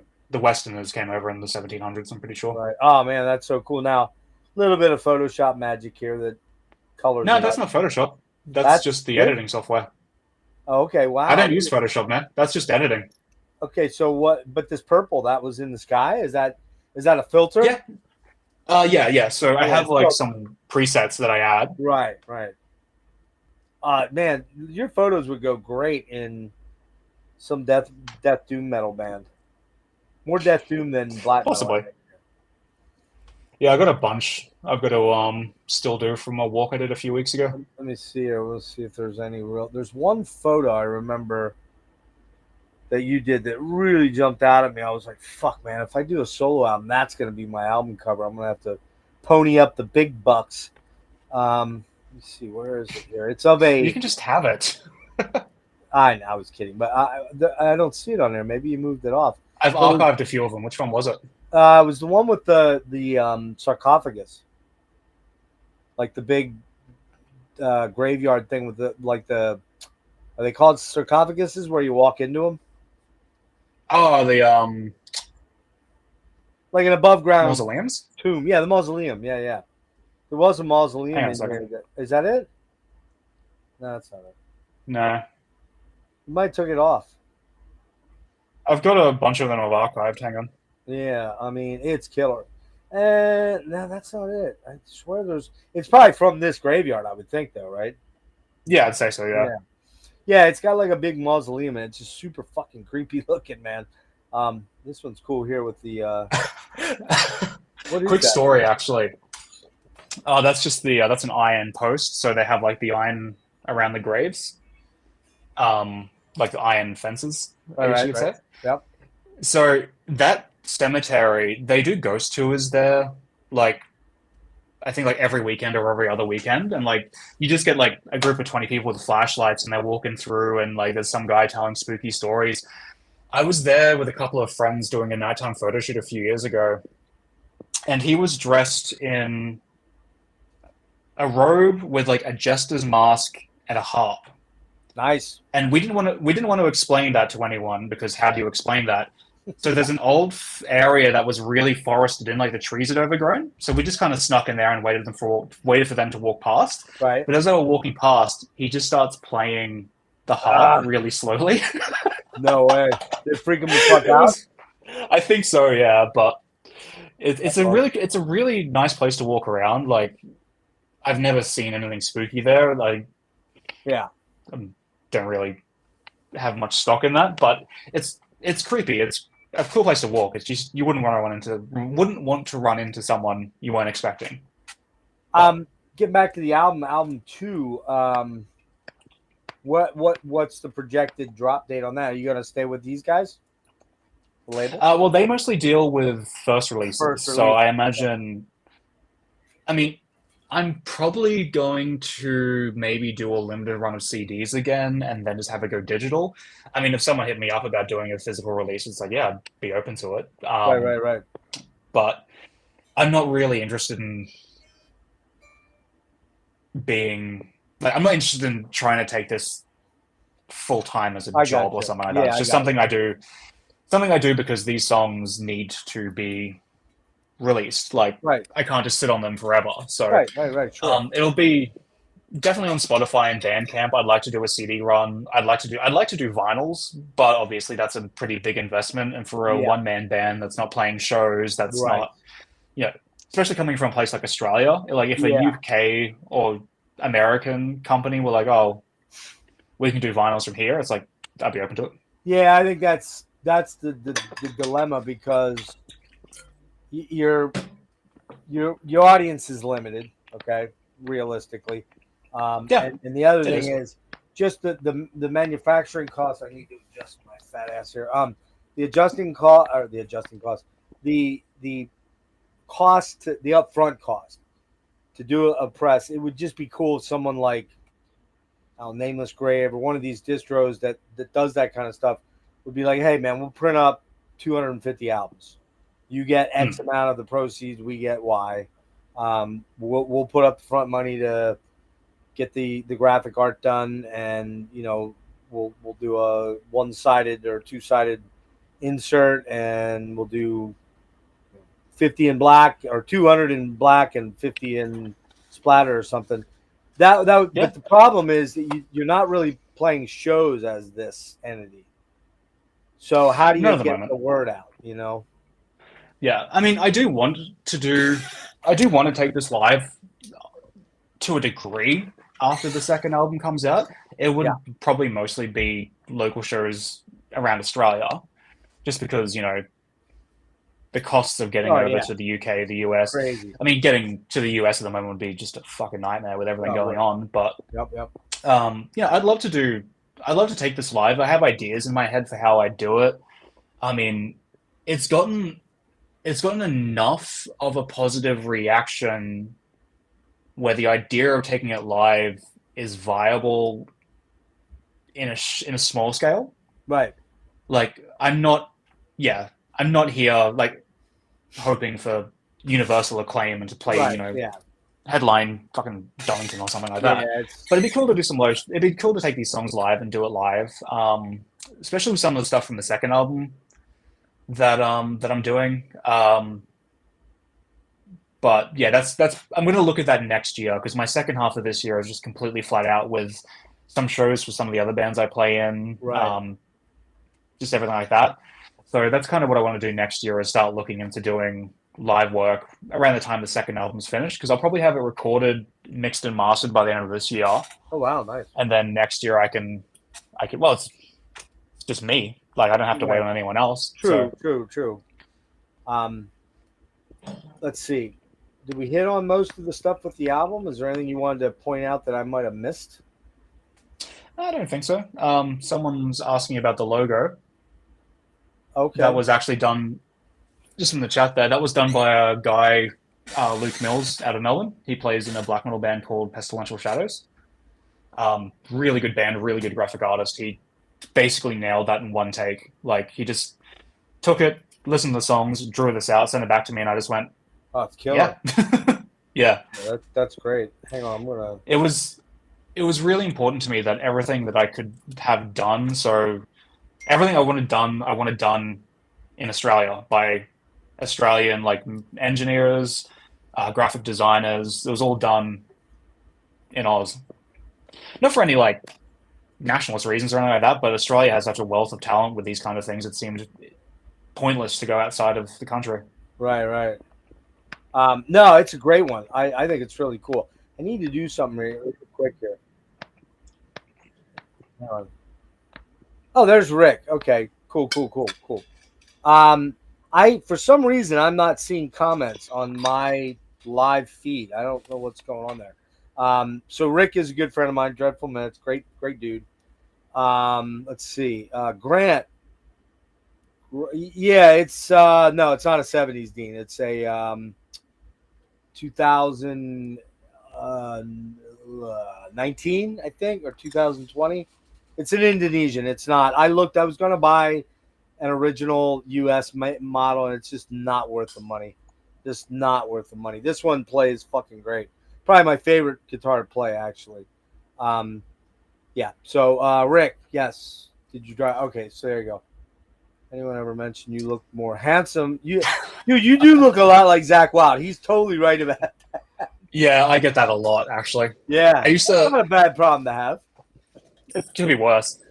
I Yeah. used to wear these with one of the bands I play in, but it's Oh, so yeah, there like you go. Bam. at that point, it's just you're just begging for the comparisons. So Yeah, you look like a much. I do get that a younger lot. Zach Wild. I bet you do. I mean, there's worse I get people to be compared to. I get so I went to the hospital last night, but before I went in, Yeah. I popped by the grocery store to grab stuff for my old man because I wasn't sure if I was going to be admitted or whatever. And I was standing there buying stuff at the counter, and this little old lady walked by. She didn't speak English. She was Hispanic, and she goes, whatever she said about my hair, and I forget the word for hair. Rick will tell me in the comments because he's from Puerto Rico. I forget, mujer, is there something like that? Mujer. Anyway, she's like, and I'm like, what's she saying? And the girl at the counter goes, she loves your hair. I'm like, oh, thank you, gracias. I go in to check into the hospital, and the girl behind the counter was probably about my age, maybe a little bit, younger. I get done wrapping up, and she goes, I just want to tell you, I kind of hate you for your hair. It's absolutely gorgeous. And I'm like, and then I said something that was kind of, in retrospect, it was kind of fucking not nice. And I didn't mean it that way.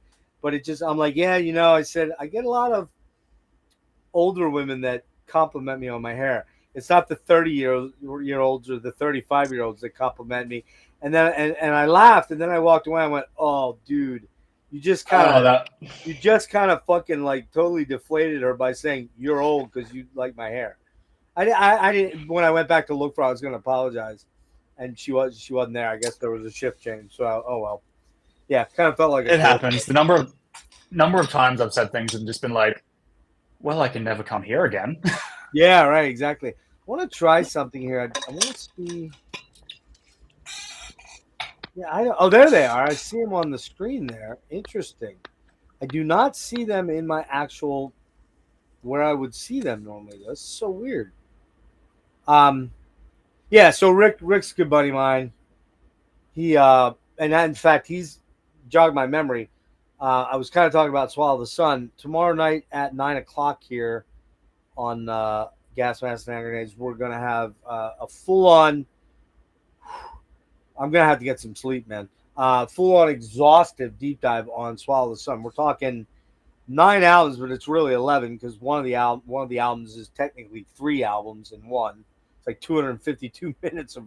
I can't even envision writing that much music, even over a 3-year period, let alone in 2 years or whatever he did that in.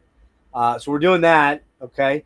And I guess at this point, you kind of showed some guitars. Was there anything else you wanted to show gear-wise that maybe people might be kind of interested in seeing that to record this album? I didn't use any of my stuff. Yeah, I've got a Fractal, and you've seen that big pedal board I used to have. Right. But for the album, we just used a 5150 with I think like a small. I don't remember the brand, but it's like a Batiki overdrive, and then the JCM. We had a heavy metal pedal from the 90s plugged into the front of it. I saw that. I was kind of stunned by that because they were always kind of shit on it as being like the real. But if you know what you're doing with them, you get the right tones out of them, you can get nasty, gnarly, heavy fucking tones. What we did is we had the 65. Sorry, I keep saying 6505. It was a 5150. We had that as the main sound, and then we blended in the JCM. Right. And the JCM just brought out that snarl, and then you just fine tweak it to get the kind of the frequencies you want popping. And it just sounded like we were just sitting there, just like hitting chords and just being like, we didn't even need to record guitar. Let's just play this for an hour. Now you're in But you're in D standard in this or not? yep, Okay, D standard. D standard. Yeah. Any drop tunings on any of it, or just no? It's straight up D standard. No, it's all in D standard. But for the second album, I think it's fallen down. But I'm using a capo on some of the tracks. So change the key. Some of them, yeah. I'm using the window pane trick for one of the songs. So now, have you thought at all about using any acoustic parts in this? Yeah. I'm doing that next weekend with this guy. Okay. So this is a court that I got when I was 19. Okay. And because I was 19, I got it because it's got a cross on the headstock. Oh yeah, CORT. Yeah. I didn't even know they still made them. Are they Japanese or Korean? Probably Korean. I think this is Korean. I've had this for 15, 16 years now. And it sounds really good. Yeah, it's probably out of tune. My first really nice guitar, which I don't have, it's in the case in a closet over here because they're just all in the room, was when I say nice, I mean kind of expensive, kind of like something you could take out with you, right? What is that noise that's chopping? Do you hear that? No, it's not doing it. It was like a clipping noise. I don't know what that was. It was kind of weird. My jaw clicking. No, I don't think I'd be able to hear it from back there. The first guitar my very first acoustic guitar was a Stella acoustic. I believe it was a Chinese, Japanese knockoff from, God, what year would that have been? 75, 74? That thing ended up going with me for a couple years, and I would pull it out and I would climb on when I lived in Texas. I don't know if I told you this story, but it's fucking hilarious. This is mid-70s, late 70s, 76, 77, right? So I'm 8, 10, 9, somewhere in that range. Huge Kiss fan because Kiss was my gateway band. The first album that I bought with my own money was Rock and Roll Over, 76. I would put my mom would be at work, my stepdad would be at work. I'd put the fucking speakers in the window of the all-in-one hi-fi we had. I don't know if you've ever seen them, but it's like a stereo with an 8-track, with a cassette, with a those big ones, yeah. Yeah, you get them from Sears for a couple $100, and they were shit, but that was the thing back then, all at once. Now I hear it might be you chewing. I can't believe. It's because of your earpods. That's why. That's what. Yeah. It's coming through pretty good, so you might want to hang on doing that there a little bit. It's I'm like, what is he typing? I know I'm not. Doesn't always do that, but I don't notice it sometimes until someone points it out, and then I get very self-conscious. But continue. No, don't be self-conscious. It's just I would say just hang on chewing right now. I would put the speakers in the window and I would crank either Love Gun or Rock and Roll Over. I would climb up on the roof because in Houston you have one-level houses mostly, so ranchers.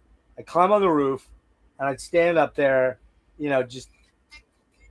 I don't even think the guitar had strings at this point. I think the strings were all broken, and I didn't know how to put strings on at that time. And I just wail away like I was Ace Frehley or Paul Stanley. That was my first attempt at being a rock star. It failed miserably, as you can see. But that was my first guitar, and then my second guitar. I actually, believe it or not, dude, I had an Alvarez Yari. You ever hear those? No, I don't think so. Really nice acoustics. Don't know whether I thought they were Australian, but I could be wrong about that. I don't know where they were first made. Maybe Mexico or South America. I don't remember. But then my real first guitar was that. Well, actually, it was my first real guitar was and I know we talked about this, was my Gibson Explorer with the first year of the Kaler tremolo. Yes, that was the first guitar I had, and I would almost kill a dude to get that one back. I mean, I really wish I knew where that ended up because it's probably long gone. I sold it so that I could afford to pay the rent when I was living with two dudes in college. And man, I mean, I wasn't playing it. I wasn't gigging or anything. I sold that, an original Boss Chorus CE3 pedal. I don't remember the distortion I had. I might have had an HM, I think. It might have been an HM. And I had a PV Bandit. Right, yeah. The combo amp, right? It was like an 80-watt amp. That thing was fucking loud as shit. But I think it was more like a bass amp for some reason, from what I remember. But then the first thing that I really was like, oh man, I still have it. That's the Ovation that I have, the thin box cutaway. I don't know if you ever saw that video. I did a video, really bare bones, when I was first doing the channel, of me trying to play it, but it needs refretted. The whole top on it's cracked from about here down because I hit it by accident. It was laying on the bowl up and I didn't realize it, and there were covers covering, and I went like this. I was pissed about a football game of all things, and I split the top down. But it's beautiful tobacco burst. It's got, I don't know, whatever their proprietary electronics were back then. But man, dude, that thing sounded amazing. And I've got some demo tapes of me just writing and playing on acoustic mode. So I'll dig them up, see if I can send them your way. They're very bare bonesy stuff, mostly just me singing and acoustic guitars and stuff. But I'd love to go have that thing done. But that was made in Korea, so the Quartz, they're made in Korea. A lot of great guitars made there, man. A lot of great. Yeah. I've got, speaking of thin lines, I've got this one as well. This is an LTD. Yeah. Well, that's nice. What is that? This is an Indonesian-made TL6. So it's got like a onboard EQ and everything like that. It's good.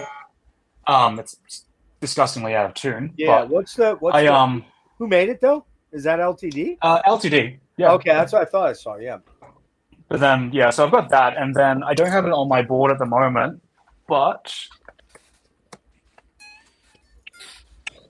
for acoustic stuff, just like if I'm playing electric, I've got this little guy.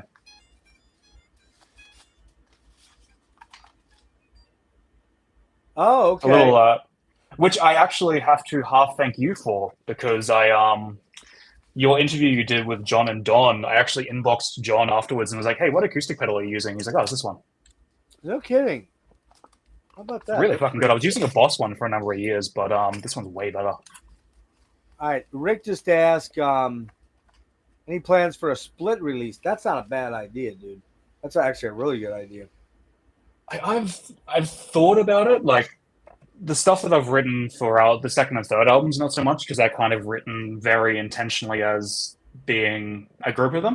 Right. But I've got ideas that don't really fit into any category that I could probably do a split with. I've thought about it. I haven't approached anyone, but yeah, I've got friends bands locally or even through the label I could probably hit up to do a split with, which is, something I'm definitely into. It'd be less hectic than trying to do, a full 40-minute release the way I'm doing the other ones. I mean, it's definitely a good idea, I think, to give it a shot or something like that. I know, and again, do some shorter songs. I really do not understand why my chat's not showing up. It's really odd. I can't see it. Can you see it?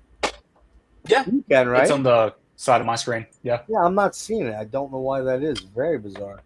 I don't know. Okay, so what are we listening to these days, dude? I mean, unfortunately for me, I've been listening to, well, not unfortunately, but unfortunately, I haven't been able to listen to a lot of stuff because I've been listening to mostly Swallow the Sun and mostly Deciduous Forest. However, that's not entirely true.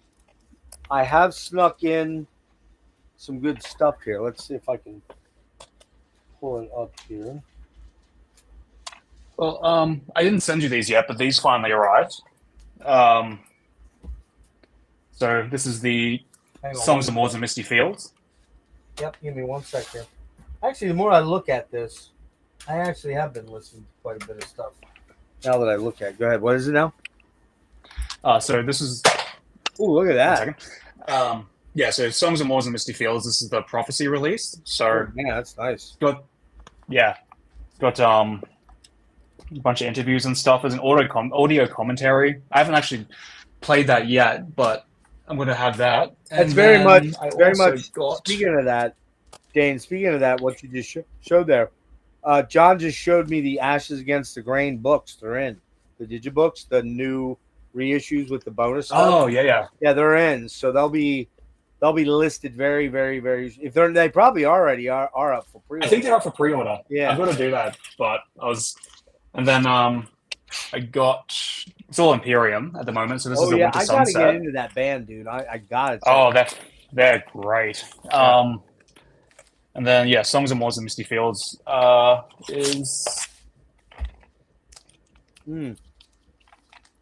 is really cool, kind of.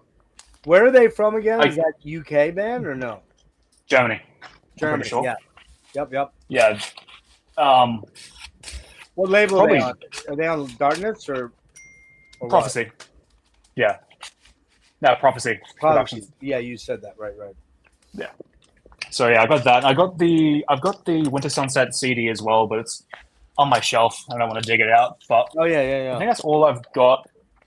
That's everything I had on order at the moment. I've got to order the Ashes book, but I think it's like, if I'm going to get that, I might as well grab a bunch of stuff, and I might as well wait until I got the money and do like a big order, just because the shipping costs out of. You mean Ashes from Agalloch? Yeah. That band sucks, man. That Agalloch band, they're terrible.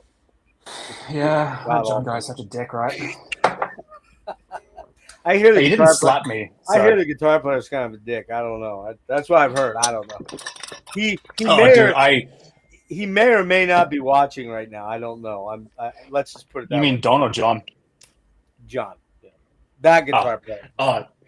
Dude, fuck. Quick story. I completely shit the bed when I met Don at their gig in September. Did you? Like, I completely froze up. Like, really? I was like, I had no idea. Like, I just completely lost any ability to speak. I was just like, hi.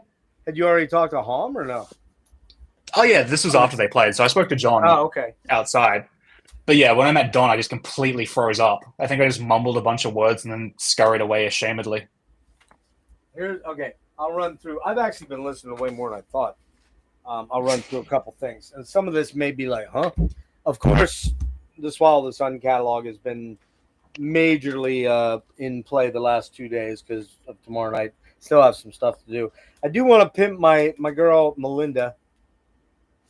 Very, very cool. This is her project called The Slow Fall Inward, and she gave me 3 CDs. I played her song Ashen Skies at the end of the Kate Bush deep dive. If you want to check her out, amazing, man. Just absolutely amazing. If you're ever looking for female vocals, let me know. My daughter or my friend Melinda. Absolute amazing. This girl she writes beautiful orchestrated synth stuff that is just like over the top killer.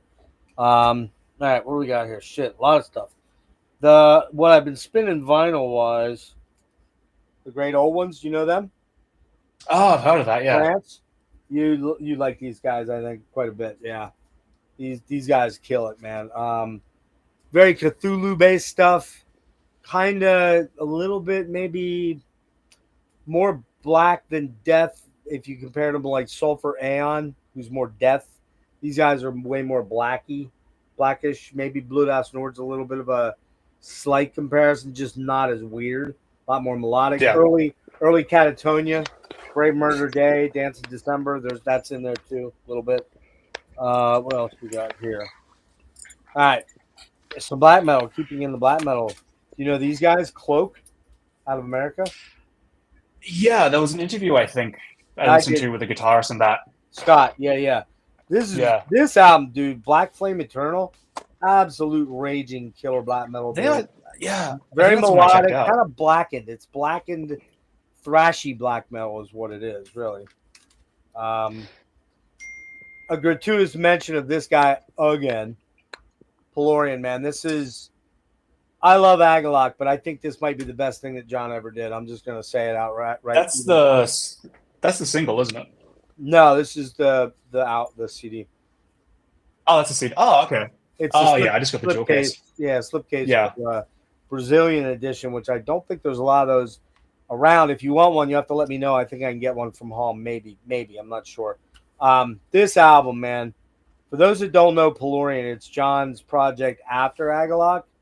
This album is. Do you know this one, Dane? Oh yeah. I've got the CD, the vinyl, the single, and the cassette. Fucking savage, dude! It's so damn good. Yeah. This album right here, out of Texas, Hades, If at first you don't succeed, there. Alan Tecchio, the singer of Watchtower, the first singer. Or wait, no, he was the second singer. Super technical thrash, really progressive thrash, dude. This stuff is absolutely bonkers. Guitar work is insane on this, man. It's so good. It's it's not math metal, but it's super progressive shit. I don't like power metal much, but I do love this album. This album. Oh, I've got a friend of mine that loves Halloween. I'm Like, not they're really not into they're not anything super else. my thing. They're not Yeah, mine they're either. not my thing. They've got some good moments though. Yeah, I typically don't listen to this band or any power metal much at all. But because it's too sing-songy, a lot of it's too happy for me. I just don't like that. I like to be miserable. That's true. It's true. But this one, Keeper of the Seven Keys, first is great. Been into Marvin Gaye lately, man. I love fucking soul, man. This is great stuff. Beautiful album. His divorce album. Couple more. Preparing a little bit for the upcoming next Saturday. Deep dive with Dennis on Forgotten Metal Gems. We're going to be doing all the 80s and 90s albums of Lizzie Borden. This is fucking banger, man. Such a great album. I'm sure Holmes going to have something smart ass to say about that. This out of Cincinnati. If you don't know these guys, Dane, you got to check them out. Really fantastic. Valdrin. Do you know Valdrin? Yeah, you sent me them the other day when we were talking. Did I? Okay, dude, this album, Yeah. this EP, absolutely smokes. Absolutely amazing. It's called the Apex Violator. It is so good, man. Melodic black metal, a lot of dissonance, very cool. And a couple Did more. I? Go ahead. Oh, I was gonna say, I showed you this, didn't I? Yes, yeah. You Yeah. know, dude, This I struggle with Catatonia past the Night is the New Day anymore. I just feel like everything sounds Yeah. exactly the same. I did really like this album, and this is like That's Dead End, right? Dead End? Dead End Kings, yeah. That's So the it's, last one I really liked. Yep. Oh, that's cool. yeah, I got That's this the from a last- local record store. That's the last one that I kind of had any affinity for. I own Fall of Hearts, and I got that last one, but it just feels like Jonas is in sort of a he's sort of plateaued creatively. Everything just sort of, to me, all the songs kind of run together and sound the same. A lot of it's due to his singing, which I love his voice. He's got an amazing voice, but he just kind of got that gothy emo voice that's just over and over. We talked about this. Yeah, he's. Equilibrium. Oh yeah. Great album. And four more here. I picked this up for cheap, and it's an OG. Fear Factory. Soul of a New Machine. Oh, yeah. I haven't listened to that in forever, man. And I kind of like it more than all the other ones. It's got some punk energy. It's got a lot of thrash, techno thrash in it. Like I said, I got it for like $5. I couldn't pass that up. Anything past Obsolete, I'm not into with those guys. Been really into the Flock of Seagulls lately because I was going through another one of their other albums. It should be in this pile, but isn't. Story of a Young Heart. This is Listen. Man, just great 80s fucking synth pop, I guess you'd call it. And then this one, I kind of owe to Simon, Explosive Action, who's down in your neighborhood. I don't remember whether, I think he lives in Sydney, though. Yeah. He has a channel called Explosive Action. You think your collection something or my collection something? I mean, they're, No, my collection is nothing. Like that's on the bottom shelf is all the vinyls I have. Okay, all right, yeah. They're too fucking expensive to all get in Australia. This guy has more shit than you could possibly ever want to have. But he turned me on to this band out of California called Decrepacy, and the album is called Deific Mourning, Mourn. If you like Vastum and really dark, weird stuff, this is really killer, man. It's death metal. It's cavernous, but it's really spooky, man. It's got, if you know the project that Chris Reifert and Greg Wilkinson have called Static Abyss, got a little bit of vibe of that, and I'm pretty sure Greg did the mixing and mastering on this. May have even recorded it, I think. But this shit's weird, man. It's really dank and fucked up. Really good album. And lastly, I'll throw this up here. This is the band 11 with Alain Johannes and his wife Natasha Schneider. Jack Irons is the drummer. This is early 90s grungy alternative metal or rock, I guess you could say. These two were instrumental in helping Chris Cornell's do his first solo album. And if you watch my channel, you know we did a thing on Chris Cornell, Jeff Buckley, and Beck on the 4th where we talk about their albums that kind of mix. So it works. It worked in. I had to go grab that because I used to own it, and then I remembered I sold it, and I'm like, why did I get rid of that? I don't. Do you do that much where you buy something, then you purge it, and then you go, fuck, I wish I wouldn't have done that. No. No. I see. I only really collect. So I only collect vinyls by certain bands. Like they have to be split, like because they're so expensive and they take up a lot of room. And I rent a 2-bedroom apartment, so I can't have a room just for vinyls as much as I'd like one. So I just particular bands, certain bands or certain genres. Like I'll usually collect atmospheric black metal albums or Imperium being the latest one. I'm trying to get all that stuff. I think I've still got to get a couple of them, but I haven't bought. I'm only just getting back into buying CDs because I did just stick to streaming for a long time. Right. And because my phone only has like fuck all space on it, I couldn't really put all the songs on there, so I was just using streaming through Bandcamp and Spotify. But I am slowly starting to get back into buying CDs. I bought a bunch of the Dream Theater ones that I didn't have, so I got Parasomnia and I think the 2 from before that on CD, which I think was the latest one I've got. Then I bought a couple of CDs by some Australian black metal bands, but they haven't arrived yet. So. Yeah, I have an addictive personality, pretty bad. So like when I started getting money again, I'm like, I missed all this stuff. I need this. I gotta have this. I won't be able to survive without it. It's like I bought the recent reissue of Close to the Edge by Yes, the 50th anniversary. It's got everything, soup to nuts. And then I'm like, God damn, how many times have I bought this album? Then I went and looked at least 4 times. I'm like, all right, that's it. No more. Probably won't be alive for the 60th, but whatever. They won't be alive probably for that. But yeah, it's a bit of an illness. That's why I call my collection updates collector scum, because I'm scum. Well, when I went into the record store a couple of weeks ago, I was saying to my partner, I'm like, I'm just going to buy a couple of things. I'm not going to spend more than $100.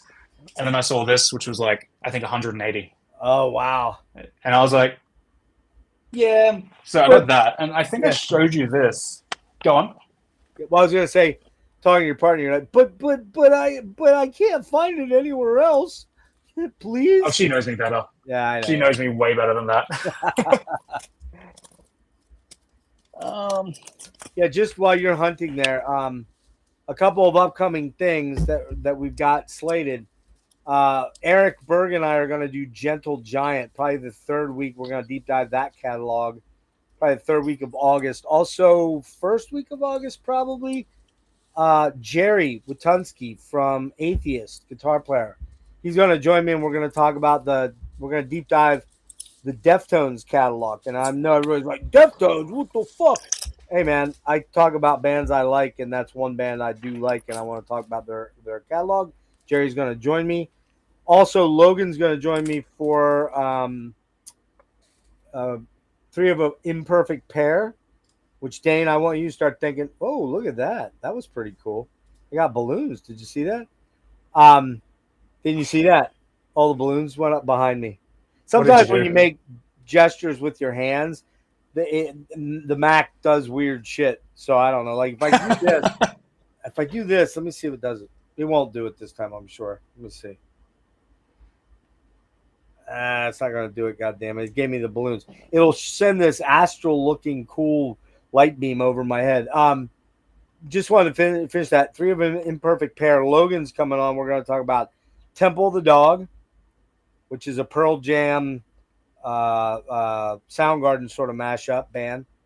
I think that was 99, was it? Maybe, yeah, in that range. We're going to do that album. We're going to talk about Mad Season, which was Lane Staley's offshoot from Alice in Chains with Mike McCready. We're gonna and then we're also gonna talk about Screaming Trees, Sweet Oblivion. So that's 3. And Dane is gonna join me for one of those at some point. We're gonna do a 3 of an imperfect pair with him. He's gonna have to pick 3 albums out. So all those albums that I just mentioned, by the way, were picked by Logan. So my guests will be picking the 3 albums that we're gonna compare and contrast. So, but we're gonna get Dane on here to do one of those one of these days soon. When the timeline works out for us.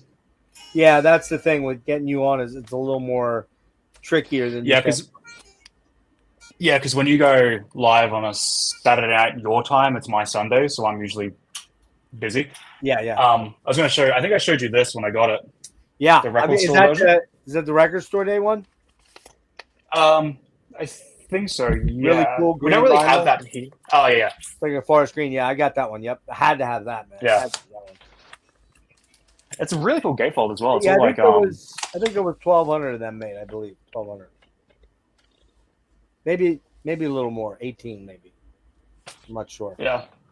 That was record Really store fucking day. good album. Yeah, great album. Love that album. Look, dude, you could never point me in the direction of a poor Enslaved album. They are by far, probably by light years, they're probably my favorite black metal band. Even though I think a lot of people would argue, oh, they're not black metal. Not now, anyways. They're more like prog black metal, but I love them, man. I mean, they're doing their own thing. Have you... Hang on, let me just put this away. Screw it. Do you have this? I do not. What is that? It is from Lockdown, so it's 4 discs stuff. of... Yeah. I saw them. I watched them. I think I paid to watch them when they did them. Yeah. They were great. They're so weird. They were weird, but they were so fucking cool, man. There was a bunch of cool concerts during Lockdown. I think Rotting Christ did a bunch of like their earlier stuff. Yeah, Death Angel did it. Obituary did it. Definitely Enslaved did it. And Enslaved might have been one of the first to do it, I think. Yeah, the production quality was just incredible. Yeah, I grabbed this. I haven't played it in a while. I really should. You know, I don't know about you, but I found that a lot of the time when I bought like live DVDs or live shows, I just either never got around to watching them or I watched them once and was like, all right, you know. I sold a lot of DVDs or gave a lot of DVDs away to friends of live stuff that I'm like, yeah, I'm just never going to watch that like more than once. I don't know what that is. Like, you know me, I love to go to shows. I go to a lot of shows. But I'm not a live album guy. I don't know about you. I hardly ever throw on a live album, ever. I've got a few. I got a bunch of the... I have that one. This is really... I have a bunch of the Dream Theater ones. I have that one. Yep. I was at one of those, like that tour, I was at a bunch of those shows. Not one that's on there, though.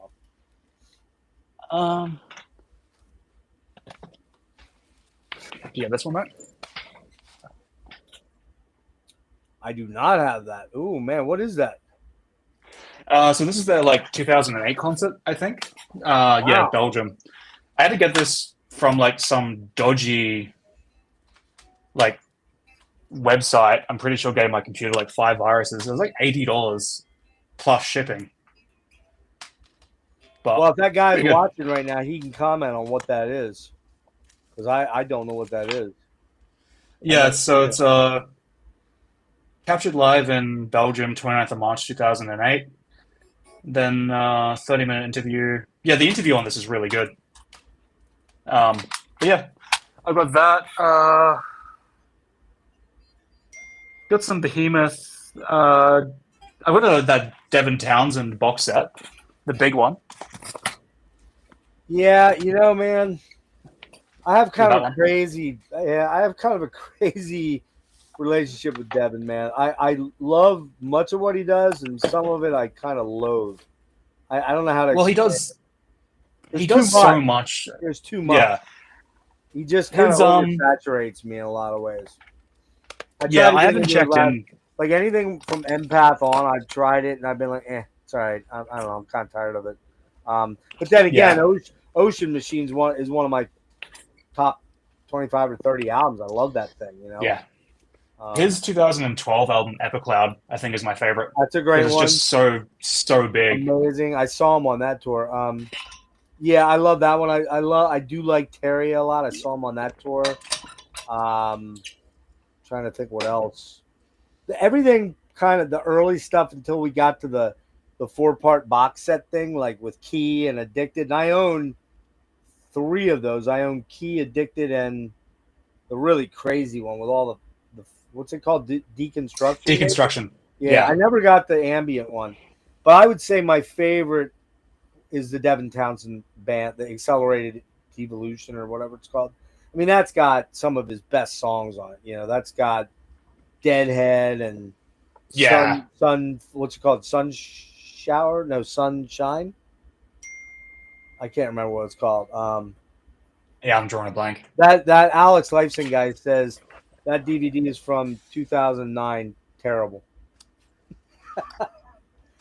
That Alex Lifeson guy. That's my nickname for you know who.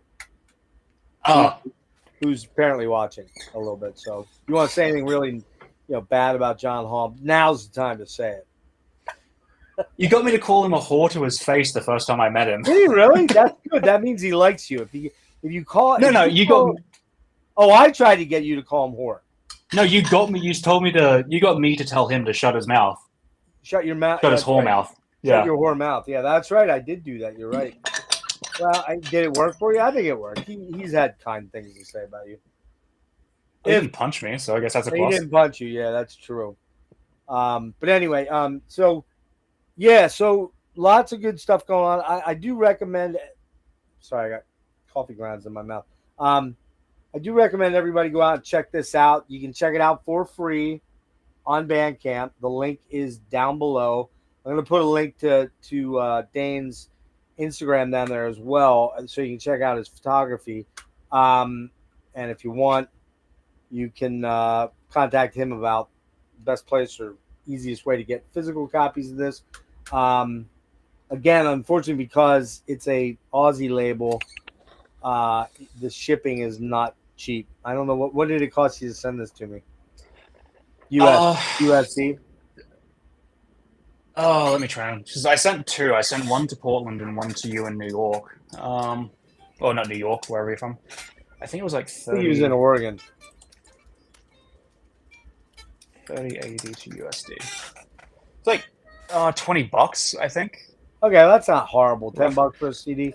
But that's on top of the CD. But right, and I mean, CDs are 15 or something like that. So, 15 Aussie. Yeah. Yeah, just keep in mind that Dane's a solo artist. He's not, he's not trying to become rich on this or anything like that. He's just sharing his art, and it's good, man. It's good stuff, Dane. I swear I would not if I didn't believe in you and like it, I wouldn't have had you on. I'd have just been like, hey man, it's cool. Thanks for the CD. But I really do want to promote this to anybody that's interested in, stuff like Winter Phyllis, stuff like Agalock, remotely. Okay, we're not saying it sounds like these bands, but you can hear tangentially maybe how those bands might have affected Dane a little bit in terms of what he listens to and how he writes. Other bands like Emperor, but not so much in the crazy over the top Emperorness, just in the orchestrated Emperor, maybe a little bit, that kind of stuff, and his vocals in particular. So, new album, when you're thinking you'll have that out early 26, you think? At this stage, probably. My goal, I should have it mixed and mastered by end of the year, and then it's just timelines of figuring out how I want to do it. Because if I do it myself, obviously I have to pay for. Because I want to print CDs, but I'm quite happy to pay to have it all done myself. So that'll probably take a little bit longer. Yeah. But at this stage, it's all up in the air. It's nice having something I can work on at my own pace without having to have people expecting it from me by a certain date. So sure, of course. Because my goal was to actually get the third one done this year as well, drum wise. But that might. You mean recorded or written? Because you said you already wrote it, right? No, I've written. I'm gonna write the vocals and the keyboards for the third one, but the whole thing's demoed guitar wise. I've just been chipping away at that for the last couple of months. But I thought about Man, trying to do the drums for that this prolific. year, but I might hold off on that just because I'm quite busy the second half of this year. Yeah, and are you recording some of the graveyard or just playing? No, so Graveyard's got live gigs coming up. We've got that gig coming up with Uada Right. Oh, next month nice. or the Very month cool. after. That's awesome. So, and then I've got some gigs in Canberra that I'm flying down for with a different band. So it's just I don't want to burn myself out and have too much on at once. So it's like I'd rather get the second one done and then do the third one because it's just easier that way. I'm not stressing myself too much because the point when you start stressing, you burn yourself out and you're not doing it for the right reasons.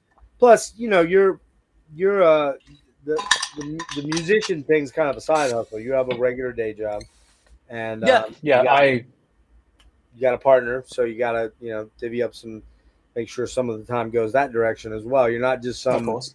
dude that's locked in your dungeon working on your dungeon synth albums or your black metal albums, right? No, that was me in my 20s. There you go.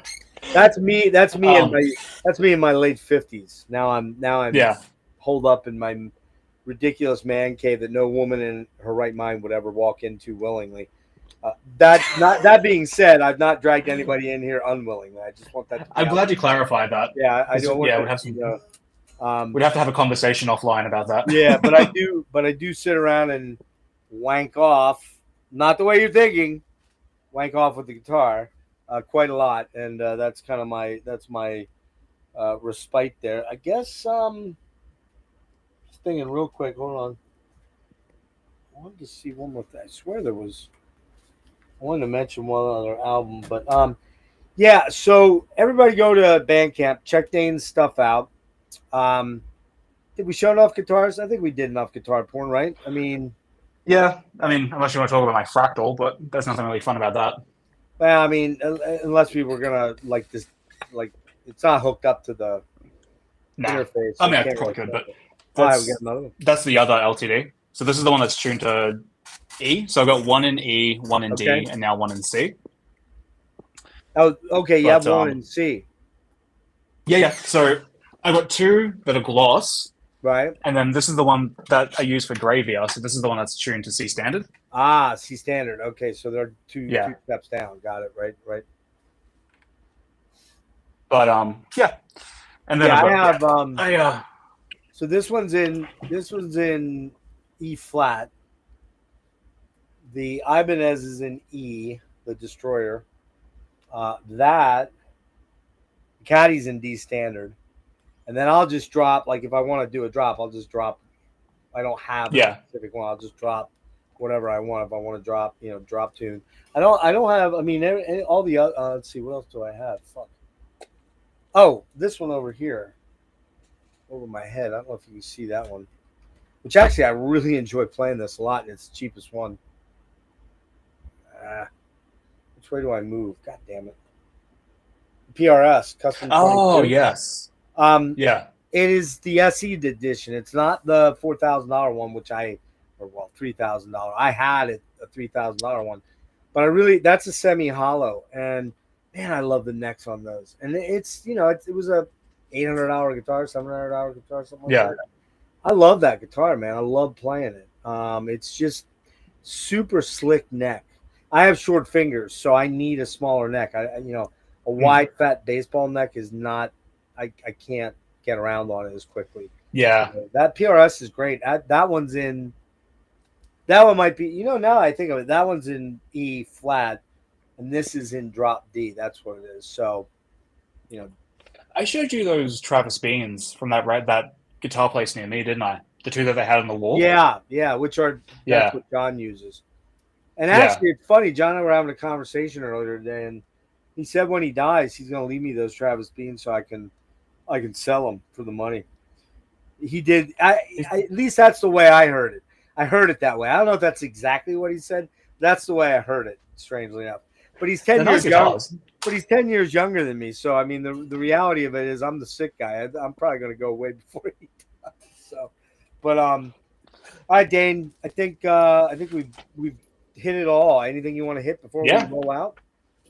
No. Thanks for having me on. Hey, man, super great having you on. I'd love for you to join our little hangs when we do those. And I know that's tough for you because you have other stuff you got to do. But I'll try to hit you in advance on the next hang that we're going to do, which is usually a Saturday night, which again is just Sunday. Yeah. But maybe if you know about it in advance. Yeah, if you give me enough notice, I can usually make it work. Just I think the last time you hit me up on the day, I was just way too tight notice. I did. And unfortunately, sometimes the way we do these is we suddenly go, oh, let's do a hang tonight. Yeah. And then, which is fine. I mean, it'll line up at some point. Yeah, I mean, Rick and I generally are the ones that arrange them, Dreadful Minutes, and we typically do them on his or my channel, and a lot of times he'll just be like, hey, dude, you want to just hang tonight? And we'll just gather the tribe, and whoever makes it, makes it. Yeah. But in your case, if we do something, I know we're doing something coming up, and I got to talk to Rick more about it, so I don't want to tip my hat too quickly, but I think we're going to do something coming up about our 5-year anniversaries because both Rick and I think a couple other people are on YouTube now 5 years. I didn't really get serious about my channel until about 3 years ago. Like serious by serious, I mean like kind of channeling in a direction of interviewing people, highlighting bands and things I like, doing these deep dives, doing occasional weird sort of offshoot things like the Forgotten Metal Gems series with Dennis, where I pull in other collaborators to hang. I would love for you to join us for one of those, type hangs where we do that. But I'd also really like you to do a 3 of an Imperfect Pair for me. And that's essentially where you pick 3 albums that you're kind of like, these are 3 albums that I love to listen to together. Like they just kind of go like, I don't know, cornflakes and bananas. I don't know. I'm still kind of wacky from my 9 hours in the ER last night. I can tell I'm like kind of struggling a little bit, but yeah, I'd love to have you do one of those, and then we can plan that out ahead. Yeah, definitely. Yeah. And generally, the only thing if it is 3 albums I don't own, that's fine as long as you own them and can show them, and then I will, give my listens and kind of form my opinions. But like so far, it's stuff that I either own. The first one was all stuff I own. Logan picked albums I all own. You know what I mean? Out of that, that's not how I want to say that. Logan picked albums that I already own. I all own. That's kind of weird. But yeah, so everybody, seriously, go check out Dane's stuff. I'm gonna add 1 or 2 things in the description. You can go to his Bandcamp page, which does have a digital order. And look, man, every little bit helps. He's paying for studio time. He's paying to have these things produced. So even if you just buy a $9 Aussie, is it $9 Aussie? Yeah. But what's that translate to American? I'm sorry, I don't know. It's for like $5, man. Is that what it is? $5, $6? $5.88. Hey, depending on the day. Come on, that's a motherfucking Starbucks coffee. Go buy this guy's album, download it, listen to it. It's very good. As I said, you're gonna hear some of the bands that we talked about in there, and you're gonna kind of hear his own sound. He's got his own thing going on. Dane and I will be doing in the future. He doesn't know this, but I'm telling him now. But Dane and I will be doing our version of Cacophony or Racer X. We're gonna be doing that album at some point. I'm not sure when. Probably when I'm fucking dead, but. He can MIDI in all my parts that I can pretend like I played them, but I'll just put on glasses and pretend I'm you. That's what you can do. That's right. You're not quite as pretty as me. I'm just saying, but I get it. I mean, I got 24 years to get there. You got a ways to go to catch up to me. Yeah. You got a ways to go to catch up to me till little old ladies come up to you and go, "I love your hair. It's beautiful." Oh, I get that now. Oh, you do have awesome hair, dude. You have no doubt. It's really weird. Like we joke, and you know this, but Holm and I probably comment on each other's hair way more than 2 heterosexual guys ever should. I mean, yeah. I'm not gonna comment on that. That's a conversation for you and him. I shouldn't really comment on it either. I don't know where that's going, but all right, hang on one sec, dude. and we'll wrap up, and then I want to talk to you privately offline a little bit. Yeah. Everybody, tomorrow Go for night, 9 o'clock tomorrow night, guys. Let me see if I can pull this up quick. Hold on. Give me one moment here. There we go. Let's just pull this up here. Come on. Come up. There we go. All right. I'm going to get rid of that, and I'm going to share this real quick. You can tell this is all super pro here. Tomorrow night, 9 p.m. here on the channel. We are doing the deep dive on Swallow the Sun. 11 albums in total, and one EP and one single. And the single I had not heard before, and it's fucking killer. But yeah, so we're doing that. I'm doing that with Upside Down Church, which is Jake, who still does YouTube, but not often, and it's hard to get him out because he's got a fairly young newborn, I think, who's about a year old or so. But it'll be great to have Jake on. Of course, my right hand man, Mr. Dreadful, Rick the Dreadful one from Dreadful Minutes. So that's going to be good. And I'll warn you, it is not going to be a short one.